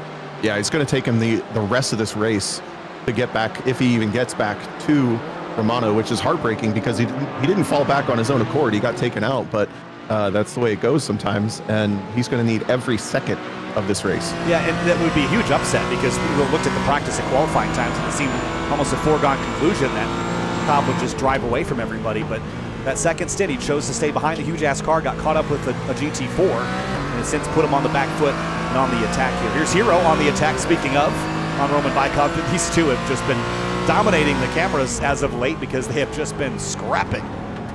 Ooh, a little awkward there. Yeah, Hero looks like he's got way more apex speed in the car through some of these basic right-hand corners in the middle of the lap, but then this last bit of the lap, that's a little bit more momentum, a little bit higher speed. That Aston Martin looks very strong. Yeah, I think he just got in there too hot, had to woe it up in the middle of the turn and just killed all the speed for the next part of the sector. Mark Kruger, who is chasing the teammate 6 car, he's on pit lane. So we're seeing a slower trickle this time, which I think we could have anticipated, knowing that your window is a lot wider now. Yep. But everybody saved this strategy move for the last pit stop, which I think is interesting, because you could have played it the other way and pit very early on, and then pit early, been the first driver to pit lane on this run. So we haven't really seen a lot of teams elect to go that route. And this was a car that was actually in a perfect position to make this early pit stop. Mark Kruger was, because he was stuck kind of behind Fez Baber in that Porsche, or in the Aston Martin. So maybe he realized, okay, I can take my pit stop now and get out of this traffic, and then I can keep lapping quicker, maybe pull the over-under on that car. Yeah, we'll see if that works out. So back up onto the pit limiter, 41 minutes to go. And on the other side of the racetrack, Bykov and Hero still within 4/10 of the closest battle for position on the racetrack. Something tells me this fight isn't going away anytime soon. Look at the Aston just scrabbling for grip on the exit of turn 3. Gets in a little bit early, runs it a bit wide. Hero's going to be able to get through pretty easily, I think, around the outside, but it's a long way around. It is a long way around, and that Aston gets up and goes pretty well with that twin-turbo V8. And it's a drag race down to the braking zone, but this is where Hero's been so good. You see him lunge deep and really complete that pass in the braking zone. And he's through to 11th. That's an awesome camera shot. They need to add one of those cable cams to that corner just for that braking zone in real life. That's a cool shot. Vinny Laguna does all the camera angles as far as setting up the cameras beforehand, and he gives us some unique perspectives around here that you can't get in the real world, or that you would never put a camera in the real world for a variety of reasons. But so Hero through on Bykov. Now Bobber and Dylan based Bliss. This is for 18th. Things are getting a little busier here. That's another awesome shot, lunging deep on the brakes on the back of Pax Rolf, I think, in that BMW M2, fanning out all over the place. Meanwhile, Austin Cobb is on pit lane, so is Anthony Montello, and it looks like Babber's going to dive there as well. Yep, the Teammate 6 team going to come back Bobber down. So here comes Michael Montello, as you pointed out. They're going to keep Michael in the car, which is sort of what we anticipated there. And you mentioned Austin Cobb as well. He's in the box. So he's ready to go. You hear him revving the engine. Come on, do a burnout. And, well, that's all it could give. But 33 seconds in the box is a pretty short stop. So what is Romano going to do now? He spent 37, and with 4 seconds in the pit lane translates to a lot more than that on the racetrack. So if Romano takes anything close to full service, he would lose the lead on the pit lane. So now we have to figure out. I don't think he would, though, because he had an advantage. He pit after Cobb last time. I believe you're right, but the longer he goes, the longer the pit stop's going to take, potentially, until it hits that point where if he knows how much fuel he needs, it's fine. It's just a matter of risk versus reward for how short you want to cut that pit stop in the last cycle. And do you really want to have Cobb all over your rear bumper, pressuring you like he was that second stint? I think Romano is a smart enough driver to know that Cobb was holding back on that stint. I would rather not have to play defense. The shorter stop I can get away with on pit lane, the better. And these two are not done yet. Here comes Bykov again on the brakes. Into the hairpin, up on the outside. Watch the marbles there. I was going to say, so tough with the marbles. He gets it rotated. He's going to get a killer exit. The problem is now when you get to this point, the only place you can go is the long way. But I've seen this work. If you can maintain the overlap at Cunningham, he's going to pull even with him in the braking zone. And who wins this battle to Tower now is really where you're racing to next. That outside lane has been working really well in this race. Does he keep the nose there? Yes, just barely. Loses it because of the curb hop, unfortunately, I think. Yeah, but now let's see if he can get Hero to outdrive himself. This is where Hero struggled last time by, but without any hold up or car in the way, carries really good mid-corner speed. Hero going to try to sneak by Tyler Porter there. That car took a big hit over there earlier in this race, so just trying to get through that section this time. Yeah. Played a little safer lap after lap, but now they're going to catch up to Austin Cobb as their next target, and Austin's been a little bit more selfish, let's say, when it comes to letting cars by. Yeah, can you blame him? He's had a couple of big sketchy moments today. I don't think he'd like to repeat them. And this is where, again, where these cars get caught. Watch how much this gap's going to close. 5 or 6 car lengths easily here. And how slow he is at the apex in comparison to the GT4 cars. I think they all but got through just in time to not get held up, but unfortunately the Aston of Bykov does not get through in that corner. Now he's going to have to deal with a really difficult turn 1 choice. It's pretty easy to pull off, actually. Yeah, but he's had to shallow up turn 1, so I don't think it's the ideal first corner for him.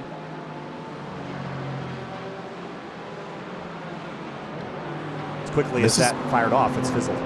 Yeah, this is the battle for 10th, though, so this is a top 10 overall that we're watching. The Porsche has it, the Aston wants it. Again, Andrew Hero with the advantage just slightly over Roman Bykov, and they're a ways back, about a straightaway back from the next car, Kevin Mead for Team Fat Boys in GT4. Yeah, and as we get into this last half hour or so, I'm starting to see more red light up on the timing and scoring on my end, which means we've got closer battles. Michael Lemberger, who we haven't even mentioned that name yet today, for the Skidmark Endurance Racing 2 team, and Mark Kruger. This is a battle for 21st. That goes to show you how deep in the field we are. Only 2 cars are out after 40 teams entered this race 2 hours and 25 minutes ago. So Kruger pit from behind one car and ends up stuck behind a different car, having done the pit stop. I don't think the BMW driver on camera has hit just yet for their final stop. No, their teammates in the box, though. That's Austin Edwards for Skidmark Endurance Racing, not 2. Skidmark 2 is BMW. Defensive line here on Kruger, trying to hold him back. Kruger has pace, but he looks like he's struggling for finding opportunities to make these passes.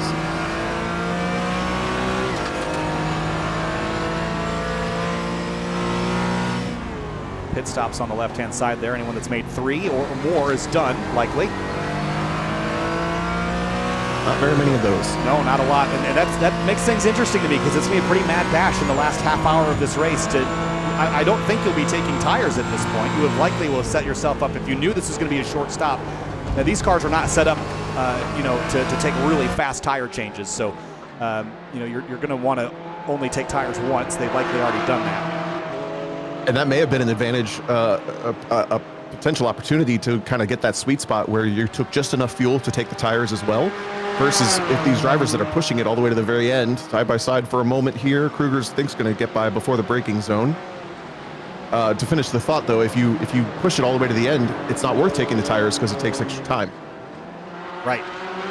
And again, in the GT4s, we haven't seen fresh tires be worth a lot in the first place. The TCRs, I'd argue, yeah, maybe you want to take fronts because we've seen fall off for 3 or 4 seconds over the course of this run. Diego Del Real, for example, he just ran within 3/10 of his best lap, though, and that's 20 laps into a run, so maybe there's more to the story there. The other car that's taken its final stop, I believe, is the Newman Racing car. That's Chris Newman in the Rumbum liveried Porsche that we've seen quite a bit of. That car runs 9th overall, but having done its final service, and that's for position right behind Montello. So this is actually a battle for position. It's 9th on the road right now, but they're both done with their pit stops. Yeah, and I thought they were going to keep Michael Montello in the car, but they put Anthony back in for the last stint of this race. So that's a change there. Kevin Zud's on pit lane from 2nd place. This will be their final stop for the Zach's Hitman Emporium team. A little bit of a battle beginning to formulate here for 3rd in TCR. Jay DeVries and Ethan Rolfe. These are 2 teammates, Vice Motorsports Zelos and Vice Motorsports Atlas. Honda versus Hyundai here. Yeah, Zelos with DeVries at the wheel is in the Honda, and then the Hyundai right behind has been lurking for a majority of the race, but maybe twice the distance back than it is now. He's slowly caught up, and this is a great little scrap between teammates. Pelican versus Lizard.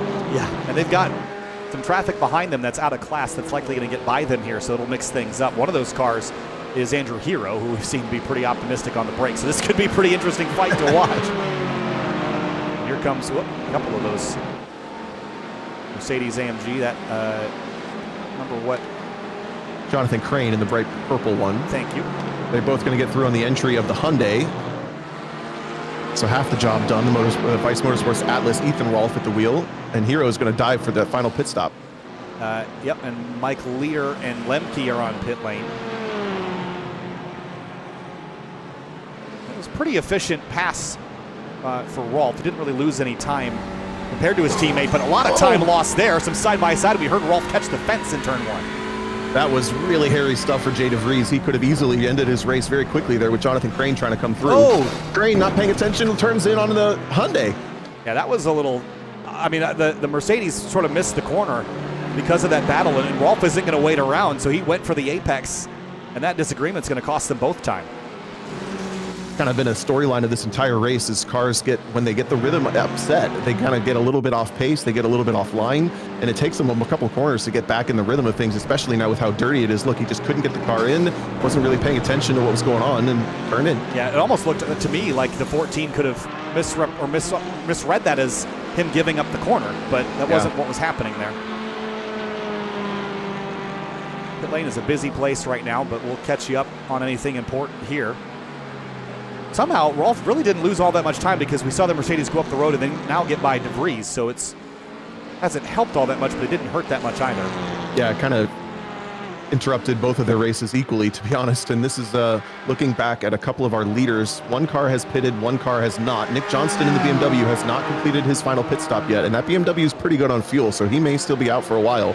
But Kevin Zhu has completed his final pit stop in the Porsche directly behind. That car's in contention for a podium, and now he's kind of getting held up maybe a little. Yeah, it's really nice to be one of the first drivers to pit lane because now everything is just going to be a pass, right? Every car in front of you that owes us a pit stop, you're likely going to go by. So it's only up from here unless someone tries some crazy strategy. And maybe Johnson, I mean, again, if we look at the stint length here, where's Johnson on stint? So he has got 22 laps, so a little bit longer actually than the leaders. Had he been more advantageous, I could see him actually being a threat to just short fuel and only take what he, a couple of gallons at the end. But I think he's going to need to take more than that. Yeah, I agree. And we knew this car wasn't probably in contention for a top 5. He keeps ending up in the top 5 on the pit cycle, but he absolutely could pull something off, and it's really influencing the race, especially if he starts to be the car that is out that has not pitted when everyone else behind might have. Watch the brakes here going into turn 7. His are not glowing, but we've seen a lot of drivers, especially the Astons, really leaning on their binders into that corner and lighting up that orange glow. Well, tells me that he's not really leaning on him too hard. Love the flash pattern on that BMW. That's cool. Also good heads-up driving from the No Birds team car right there, letting some of the contenders get through easily. That was Marshall Scare at the wheel. Andrew There you go. Montello is going around the two TCRs, battling for a podium. Teammate on teammate here. Honda versus Hyundai.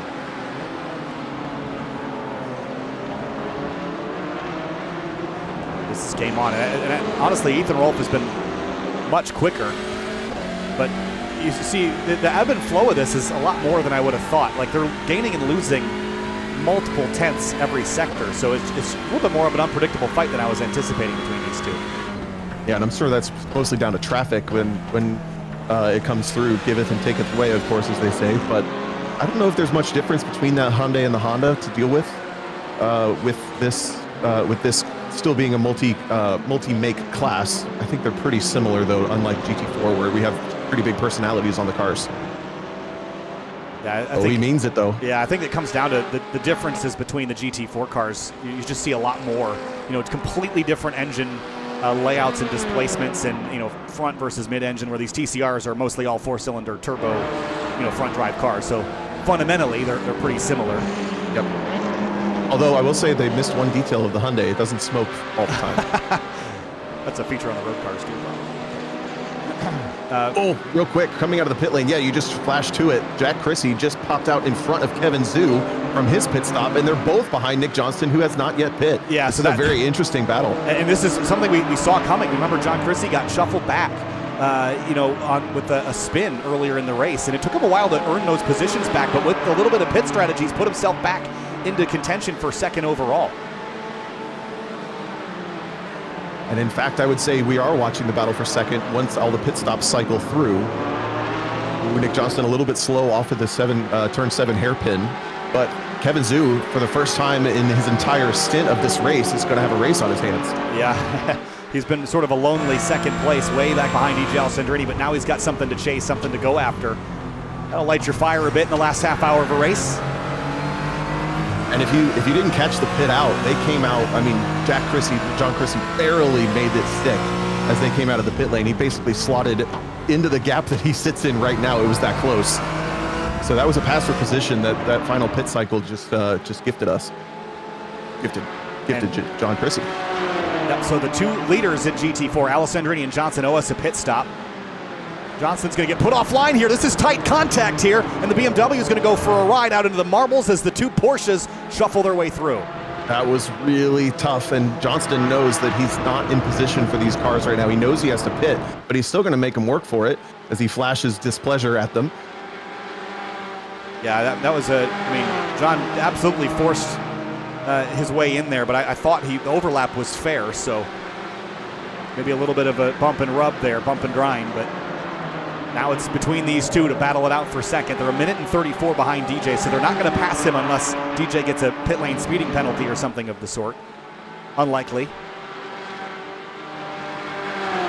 But what a drive John Chrissy has had. Look at this day. As far down the order as 8th, and he was actually a little bit further than that. It just didn't score because I think he earned 2 of those spots back before he even got back to the stripe. But spin and then back to second place by virtue of a smart pit call. But it's not over yet. Kevin Zhu has shown pace. Remember, both of these cars were quicker than the leader at one point. Whether the leader was flat out or not at that point is irrelevant. They were moving really, really quick with the lap times in these Porsches, so it's basically a heads-up battle down to the driver to figure out in the next 25 minutes. Yeah, Johnson's on pit lane, by the way. Alessandrini just ran the prior lap was a 2:09.3. That was a really fast lap, light on fuel. So BJ is still keeping the throttle firewalled there. Yeah, that's super fast. That's 0.6 faster than qualifying. At this point. And I mentioned it earlier, as the track gets cooler, I mean, you don't have to change much and you just go faster and faster. Yeah, about 13 degrees cooler track temp than when we started. And it's cloudy as well. It's been cloudy most of the day here in the sim, but no more sun beating down. Maybe Chrissy gets blocked here by this lap traffic. A little wide there at the exit of tower. That's one of the Skidmark Endurance Racing cars, the number 29 car, sitting in the 14th position. So it's not necessarily a slow car, but it is, after 2.5 hours, going to go a lap down. Kevin Zhu sets this up. Oh, big lunge for John Chrissy. He wanted to take that opportunity. He did. It's going to hold up Kevin Zhu more. That worked out very well for the 21. Yeah, that was really good heads-up driving from Austin Edwards to leave the apex open as well. Unfortunately, though, to your point, it did balk Kevin Zhu a little bit more. That will put that battle on hold just briefly. Back in the TCRs, Jay DeVries and Ethan Rolfe, they've now been split up by about half a second. I don't think we're completely done talking about this duo, though. And then Mike Leader and Andrew Hero down at turn 7. This is tightening up.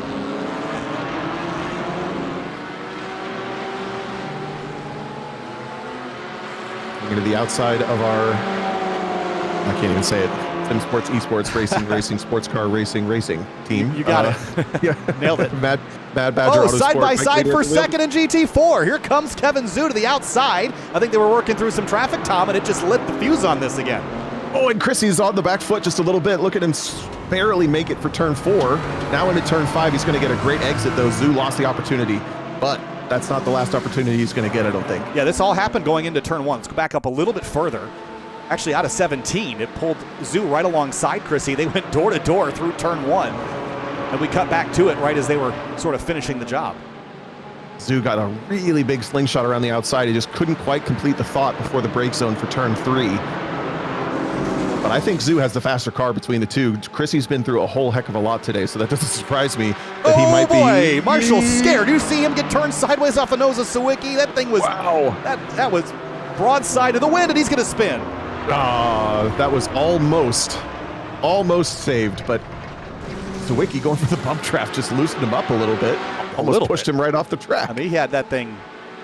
It was like jackknifing like a tractor trailer right there at 100 miles an hour. Wow. I honestly can't believe he saved that. Those cars are so easy to lose control when they get about that sideways. Yeah, just got in too hot in that distraction off into Cunningham, and boy. Then back to second. All right, we had a quiet middle stint. Now things are heating up. Here we go. Jack Chrissy in the 21 holds the second position overall with 22 minutes left to go. Kevin Zhu, having had the second position for a majority of the race, started by Zach Rubin, has to make a pass in the next 22 minutes if he wants to pick up the second position, both on the podium right now, pretty comfortably ahead of Chris Newman, who's about 40 seconds back. Yeah, I don't think they're at risk of losing that unless they, not even if they spin, but if there's contact that causes damage. So they're pretty much free to race. They're not going to catch Alessandrini. He's 50 seconds up the road. So game on. This is when every pass, every lapped traffic gets a little bit more intense. Through the middle of the race, it doesn't feel, it's not that finite. The race is going on and on and on. But now, 20 minutes left, every single second counts for those exchanges. Nice heads-up move for Matt Haskins to let these leaders get through. Mark Kruger, Dana Basinski climb back behind the wheel after having a really strong opening run. They started 7th. They've quietly kind of slipped down the order, but Dana back behind the wheel has got cars out the windshield to pass. Yeah, 3 drivers in that car, and Dana was certainly the quickest of the 3. He started the race, he'll finish it, and because he's the quickest, he'll probably be moving up through the field, but the field's pretty spread out, unfortunately, for Dana at this point, so it's going to be a little bit of a tough order for him to catch many cars. Sawicki making things interesting for us again, around the outside of 7, on the back of the Skidmark Endurance car. They're going to split Matt Haskins again. Oh boy, 3 abreast. Didn't work out for Sawicki. He has just been like a bulldog today, hasn't he, in that 528. 23rd up to 15th. He's been as high as 12th, I think by virtue of some of the pit cycling, but man, he's been impressive and fun to watch, despite that spin he had earlier. Definitely been the hard charger. Now finds himself stuck behind the 29. This is for position, 14th on the road. And I think Sawicki's the faster car. He's not afraid to race either, so he'll find a way by, I think. Afraid to race, not in the definition for him today. He has been on it. And then leader and hero coming up on some traffic as well, or at least chasing some cars. Oh boy, Lodge Hero going to get squeezed there by Pax Rolf and maybe putting the marbles just a little bit. There was a tiny touch there. Rolf was like, come on, go. go. You can make it. Sawicki back on Edwards now, fully overlapped, this time 3 wide with one of the Hondas. That tucks back in. I think Sawicki will have it now unless Austin Edwards can do the over-under, which he will do. Yeah, he's going for it. We've seen how good this Porsche is off the corner. They're both Porsches, though, so they're both going to get a good run. It's going to be side-by-side still. No, it's not. Austin Edwards loses just a little bit of momentum on the exit of 19 there. And his internet connection. And up the inside at 1. He took a look. Sawicki didn't go for it, though. Little sparks as a touch of the wall there. One thing to think about, those flashers actually mean a whole lot more when it's dark. It's like a strobe in your background instead of just something you could ignore. Yeah. Is that how they work in real life, where the headlight turns off entirely, or does it just go bright, dim? The second one. It doesn't turn off. I was going to say, that no. feels like that would be distracting for both drivers. Yeah. And here comes Basinski on Kruger. Big lunge. This will be for turn 17.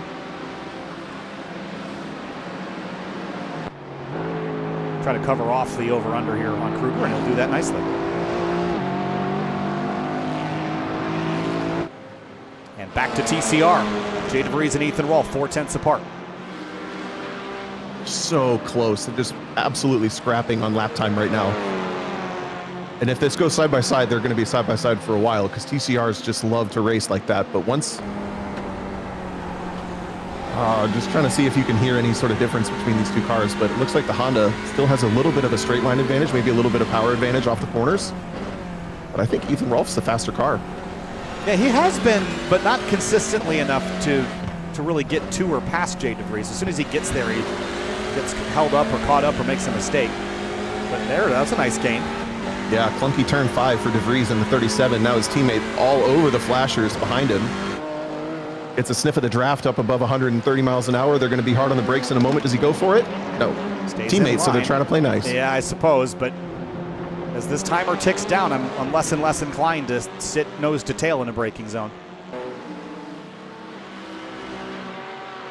It's one of the closest battles on the racetrack. The other is still John Chrissy and Kevin Zhu. We'll take you there for a moment, because here comes Kevin Zhu all over the back of John Chrissy.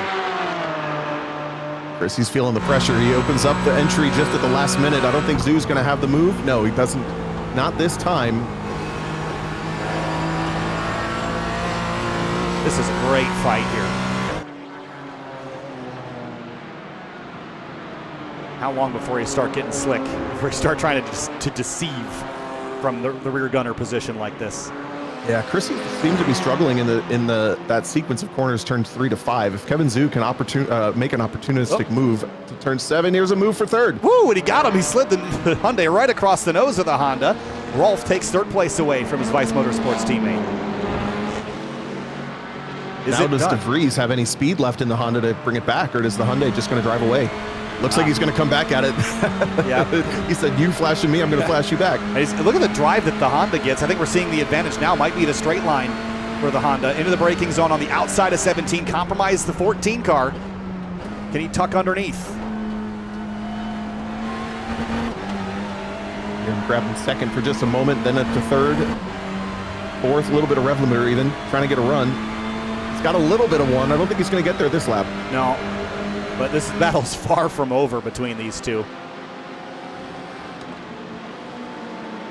What a great fight. I love watching these TCRs race. Wish we could have had a few more of them maybe, just to really spice things up.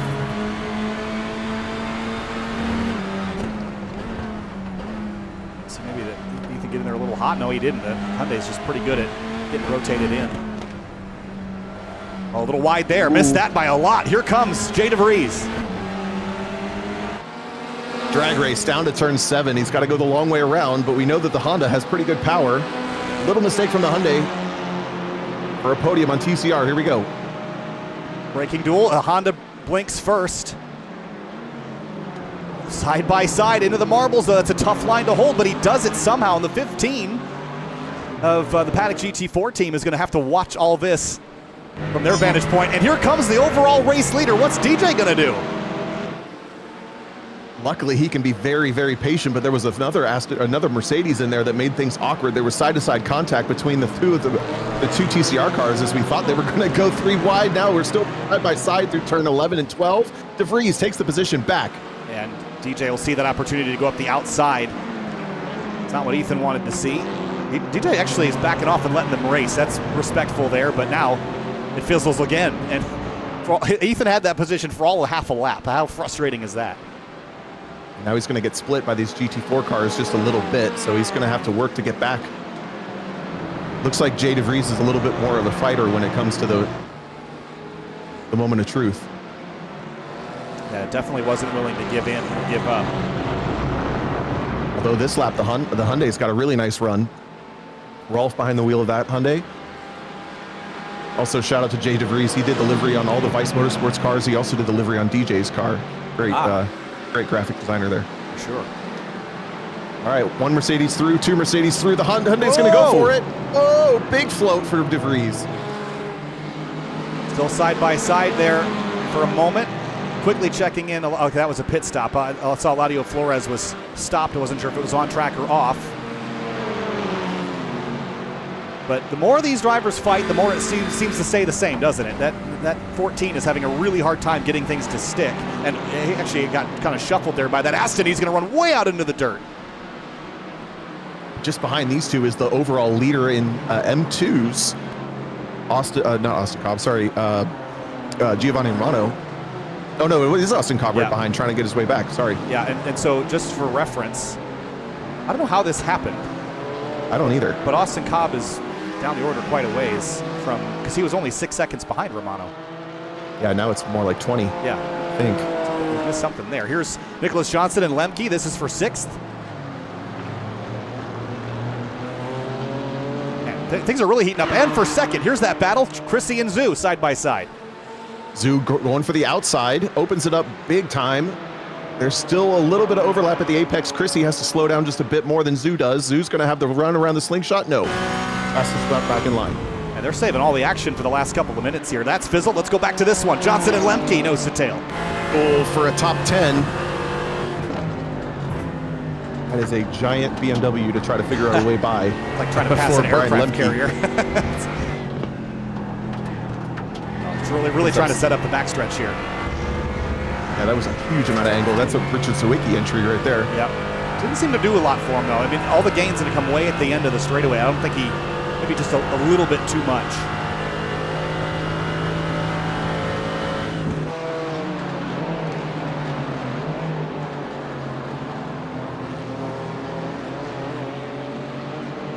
Another fight that's heating up right now is on the other side of the racetrack here. Chris Logain and Eladio Flores. We just saw Flores in pit lane.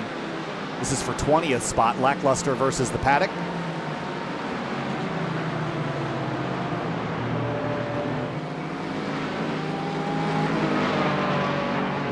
Lackluster out pretty wide at the exit of 17. Back to 6th place, Lemke and Johnston. This is awesome stuff. Johnston's been pretty unflappable this whole race. We haven't really seen him put a foot wrong in that BMW. Whereas the rest of these guys have been scrappy throughout the bottom half of the top 10 and into the top 20 of GT4. Let's see who gets sendier here in the final 12 minutes of this race. Leaves the line open. Johnston does, but Lemke's not close enough to fill the gap in the brakes. No, it looks like Lemke in the Mercedes has a little bit more of a top end on that car. Maybe it's the draft, maybe it's the gearing. But Johnston's BMW is strong on the brakes, so he's not creating any opportunities for Lemke.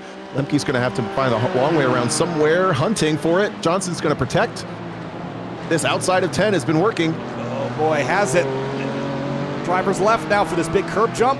And can you maintain overlap here through Tower? If you can, I think you're home free with 2 quick left bends after this, but it's tough. He's going to have to back out.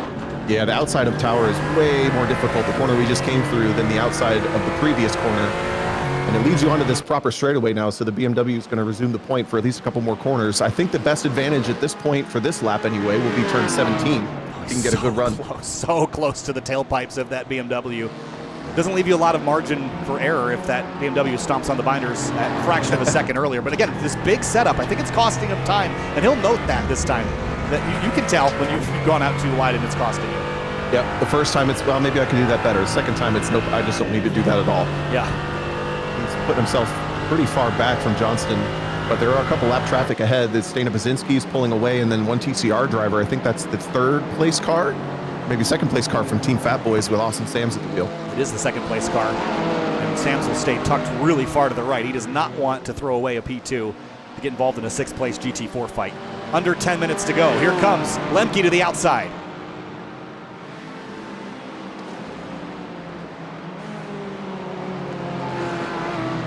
Oh, he's hit, touched the brakes middle of the corner there, overcommitted. Yeah, both of them, you saw flames of the touch between the two for sixth position. Johnston keeps the point this time, but they are getting real scrappy here. Yeah, elbows out now. Jab at the rib cage once, maybe twice, and Johnson will hang on to it. I don't think we've seen the last of that, but for now we'll jump back up to second place. Chrissy and Zoo, half a second between them. And Zoo has dropped off just a little bit since the last time we watched. It looks like Chrissy's really found some pace in that Porsche right towards the end here, but they're so close together that any lap traffic or any mistake will determine this race, I think. 9 minutes to go. We're coming down to the final moments, 3 or 4 laps tops. Yeah, I think it's showing 4 or 5 for me, but my estimations have been pretty optimistic as of late as far as the graphics and what I have access to in the back end here, but they're still half a second apart. Johnson and Lemke, this one, man, they keep stoking the flames on this.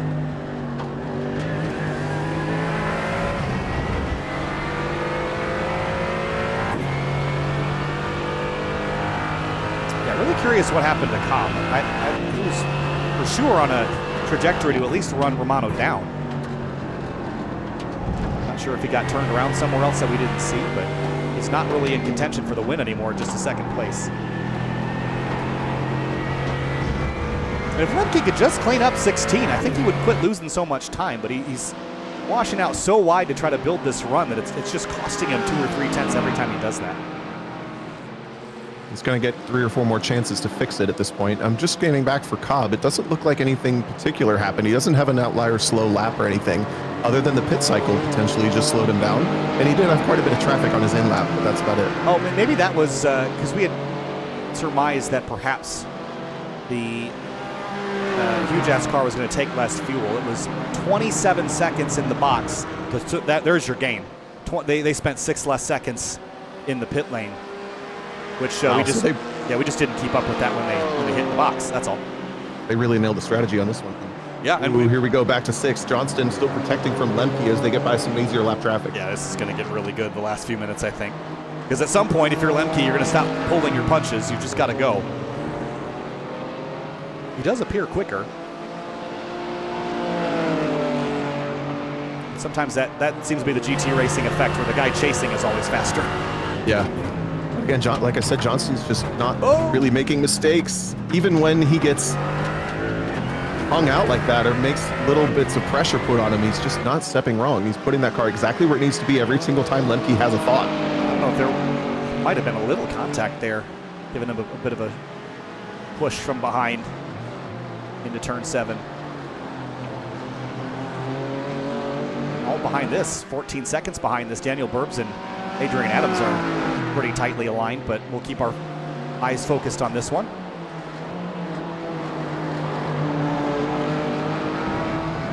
And told you this wasn't going to be over yet, but the Honda and Hyundai are back for more for third and TCR. Well, here we go at the front of a big old train of GT4s with an M2 thrown in there for good measure. Hold that thought, because this is even closer.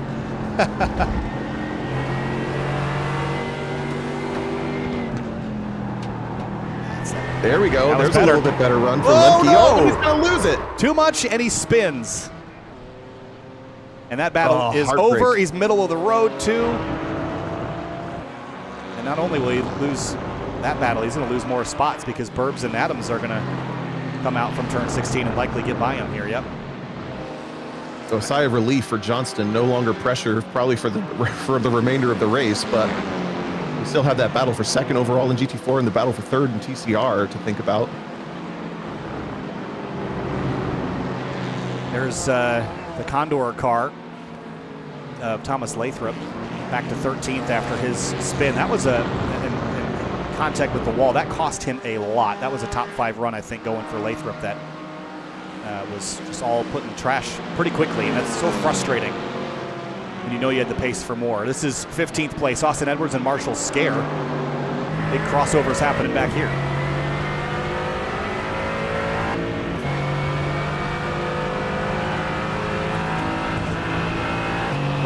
And gone. And back. It's never fun to follow. Look at the Porsche is really strong on entry for turn 14. Actually a little too strong. It's going to lose the momentum. That setup again. Watch the curbs though. And almost the same thing. Big tank slapper. It's getting really aggressive. Those curbs are very, very rough. And that might be the sim racing world where you don't feel the rattle, that you're not so afraid of them. But that would probably not be a line that you would be doing every lap of a 3-hour race. Not for sure. You would hook the biggest thing in real life you have to worry about is hooking the wheel and the tire. Yeah. Keep beating getting a flat, you know. Adrian Adams and Daniel Burbs, Cunningham battle here. Braking duel.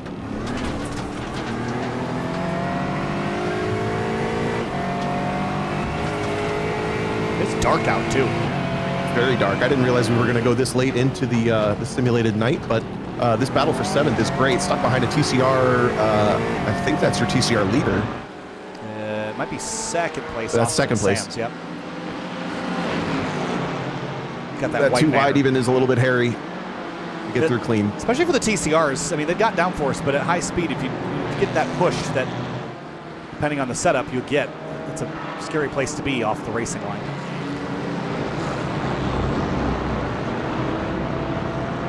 So where is the race leader? That's what I want to know. He's entering turn 17 now. This will likely be, what, 2 laps to go this time by.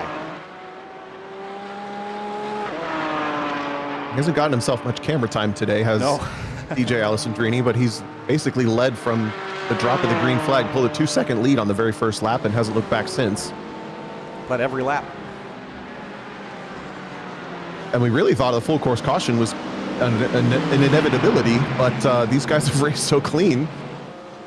Yeah, there hasn't really been an incident that was worthy of a full course yellow. Yeah, the only one maybe that was, well, there's 2 maybe that were borderline. The big crash on the backstretch with the New York State DOT team, and then the crash at 17 that had a car broadside were the only 2 I could think of. But otherwise, it's been fairly clean and tidy with just trading paint.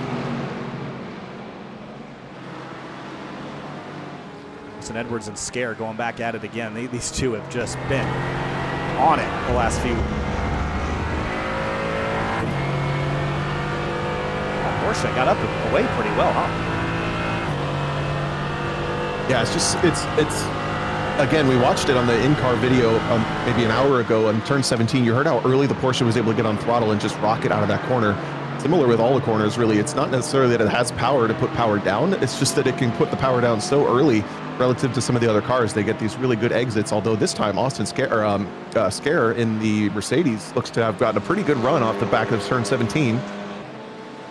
Not enough to get overlap before the corner, but keeping it close. Ooh, wall contact, and this is going to be tight out of turn 1. Here goes the Porsche. They're both going to collide. They keep it straight somehow. Holy cow, I can't believe they both made it out of that. I think the Mercedes fixed the spin for him. I mean, but also sort of started the spin for him. I can't tell. Yes and yes. I mean, this is about as much as you can crash. I mean, this is at 100 miles an hour, tangling together at the exit of Sebring turn 1. Sparks flying. How does that not end in tears? I mean, that's incredible. They're still side by side. Deep on the brakes now. The Mercedes is going to take the point, I think. Yeah. Trauma bonded now. Yeah, no kidding. This is for 16th position, by the way, overall. Just 1 lap down from the overall leader. Speaking of the overall, oh wow, that's distracting. Headlights flashing big time into Cunningham. want to pull away from these two, but I do want to catch the race leader because has he taken the white flag? He has. So DJ Alessandrini is on the final lap of this race.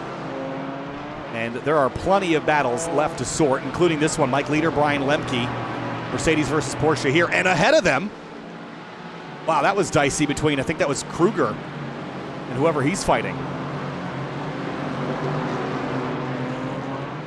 These two are not that far ahead of Andrew Hero, so this could be a three-car battle. Spin. Whoa, it's going to be a spin for Leader. Goes around, drops it off the backside of the track, so it will not catch anybody else out. Big drama's there. And then back in TCR, last lap starts for them.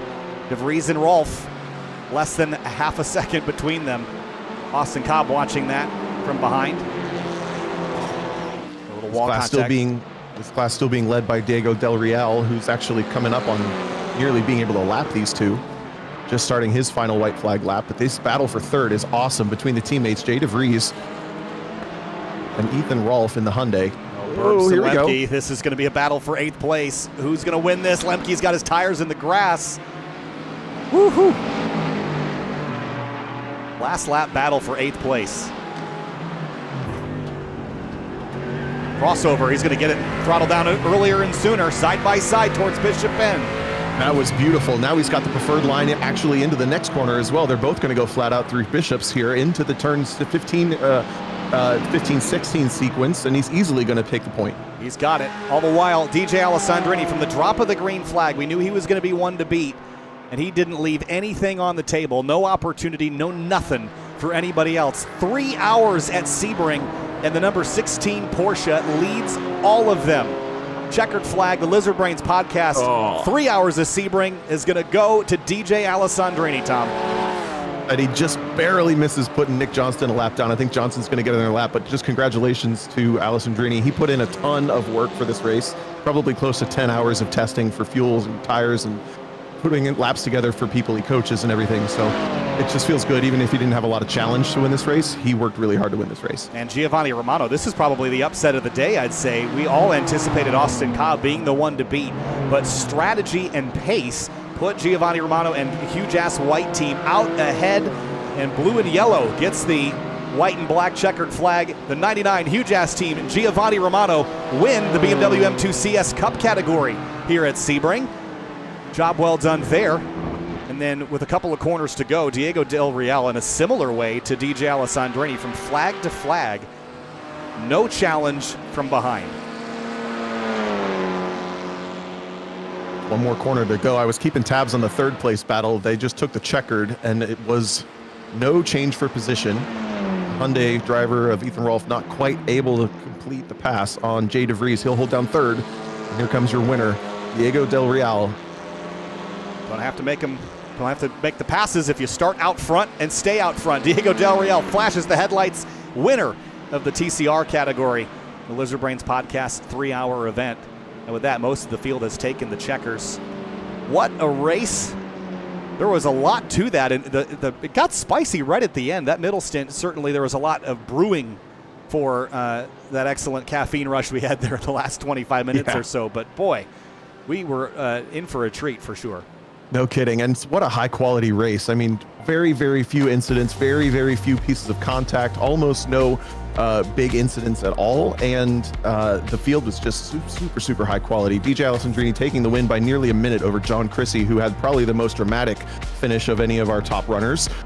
Kevin Zhu and Zach Rubin bring home third for their podium ahead of Chris Newman, Porsche's top 4. Anthony Montello will be the first McLaren, first non-Porsche in that 5th place Lazy Rocket car. And the BMW is a bit of a better showing here than they were at Sebring. Nicholas Johnston, 6th place after starting about 14th spot. Adrian Adams, the first of the Astons. Brian Lemke, I'm surprised to see a Mercedes down in 8th as the first example of that manufacturer, but Daniel Burbs up to 9th. Andrew Hero battles it out. Those brakes lasted him to 10th place, Tom. Then Mike Leader, we saw that last lap spin. He held on for 11th position, but it was probably not his favorite last lap. Thomas Lathrop, who we saw have some drama in this race, holds 12th, 1 lap down. Roman Bykov, we saw a lot of him, and Richard Sawicki, Marshall Scare. This was the hotbed of the field as far as I'm concerned, right there in that list. Yeah, certainly. And Dana Basinski there battled back to 17th. That team was kind of up and down the order quite a bit. We saw Richard Sawicki and Marshall Scare and Jordan Pinazzola have pretty action-packed day as well. So fun battles through most of those drivers up inside the top 20. This is where we start to get to the GT4 teams that didn't have the days they were hoping for. Michael Lemberger, Jonathan Crane, Eladio Flores late in that one, ended up down the order. Joseph Rodriguez and Tim Govier. We didn't really see that 772 car a ton, but not the best day. In TCR, though, Diego Del Real, Austin Sams, your top two. Jay DeVries, the top running car for the Vice Motorsports team. Missed opportunity, perhaps, Tom, with the stranglehold they had on entries. Only a podium managed by that team. But they'll be back. I know that for sure. And then Giovanni Romano splitting the TCR runners with his win there in the huge-ass BMW M2, that number 99 car, taking a big win over Austin Cobb, who did not have the race he wanted. Sorry, Cobb kind of baited him into running the M2, and I feel vaguely responsible, but still a good performance from both drivers. Yeah, I'm looking down. Jay DeVries, P3. We mentioned Ethan Roll, fourth in that, number 14. There's Cobb, second place in the M2 CS Cup category. Just frustrating, I know, because of all the pace that he had. He was certainly the favorite to win this, but just because you're the fastest car doesn't mean you always win. And there's probably some self-reflection there. I know he'll be frustrated about that, Tom, but go back to, you know, the body language of that car. He was very protective over those spots and maybe had an opportunity to facilitate a little easier pass. So that might be something he'll consider next time. You see Alex Bueller, P3. Nice quiet run for him there. Matthew Haskins had a great battle with Joseph Yang earlier, but Yang out. Actually was the first driver and the only driver to be out before the lap 30 mark. Jacob Stiverson was running up in second in TCR, had a crash that took him out of the race, and Emilio Moran, we saw, had that big, heavy impact, battled back for a sixth in the M2 category. But what a race, Tom. That was fun. Final thoughts, hopefully get some drivers to chat with here, but in the meantime, thoughts on that? Yeah, especially that first hour, man. That was just such good racing for all three categories. Had some really, really great battles. And then, like you mentioned, that middle hour fizzled just a little bit as things kind of played out through the pit stops. 3 pit stops for every driver in this race, and Alessandrini comes out on top. I think the main takeaway for me is just how impressive the field was as a quality. You don't get that quality in the sim all that often, and I'm just really proud of our group here. Thanks, Lizard Brains. Yeah, go back to the first lap. No major crashes or spins or anything of the sort, which is impressive in a 40-car field multi-class. There's just a lot to be proud of there. Just looking down the order again at your winners. I'm not sure we're going to get to talk to everybody here, but DJ Alessandrini's joined us, and overall winner, led every single lap from flag to flag. I can't drag him, Tom. You might have to help me. Oh, I got you. Yep. But DJ Alessandrini from flag to flag led every single lap, and I'm sure you got quite the vantage point of a lot of those battles we saw. Middle stint kind of quiet, but man, there was a lot of excitement there at the end. Take us through your drive with clear windshield for the entire day. Yeah, they kind of fought right in the beginning, and my pace was pretty good, so I just started fuel saving for a potential inevitable yellow, because any fuel I would save would just be an advantage, even if the yellow got rid of like whatever gap I would have. I just kept doing that until basically the last stint, and there was no yellow, no rain, nothing. So I just kind of drove. Yeah, I mean, the interclass battles, I think, were interesting to spectate, and I think you had an opportunity to follow a pretty fierce battle in TCR. Is it easier when you've got that big advantage to just sort of relax, take it easy, and let those other classes have their fights while you have some breathing room? Yeah, for sure. I mean, you come up to somebody having a fight, and you're like, all right, I can try to force the issue in this corner, but it's really just not worth it. Chances are it's going to cost me more time anyway. So I would just do big lifts and save fuel, and then just get a good run out of the corner where I could actually pass them. And it sounds like, just from looking at the chat, it sounds like some other people could benefit from that advice. Is you save the fuel, which saves you time in the pit stop. You don't cost yourself time by going too wide in bad spots. You keep the car clean, you avoid risk and incidents, and you only go marginally slower while navigating traffic. So it's the multi-class thing is a little bit tricky. I know that the TCR and the M2s were having quite the weird interaction. I hope it was fun to watch on stream. But yeah, the GT4s, these are just good driving cars, and it was probably easier for me than the TCRs or M2s today. Tom, anything for DJ? I mentioned towards the end of the broadcast, DJ, that you probably put in 10-ish hours of work in going through all these cars and putting in, laps for guides and all that kind of stuff. Do you want to tell us a little bit about your process for prepping for this race? Because what we ended up with was so high quality, and I'm really proud of it. But you did the most of the work. Honestly, I only did laps for coaching clients for the GT4 cars. I did a lap in each, like a couple cars in each of the classes, and then obviously the M2 just to get an idea for the fuel number. I wanted it to be like 48-ish minute stints.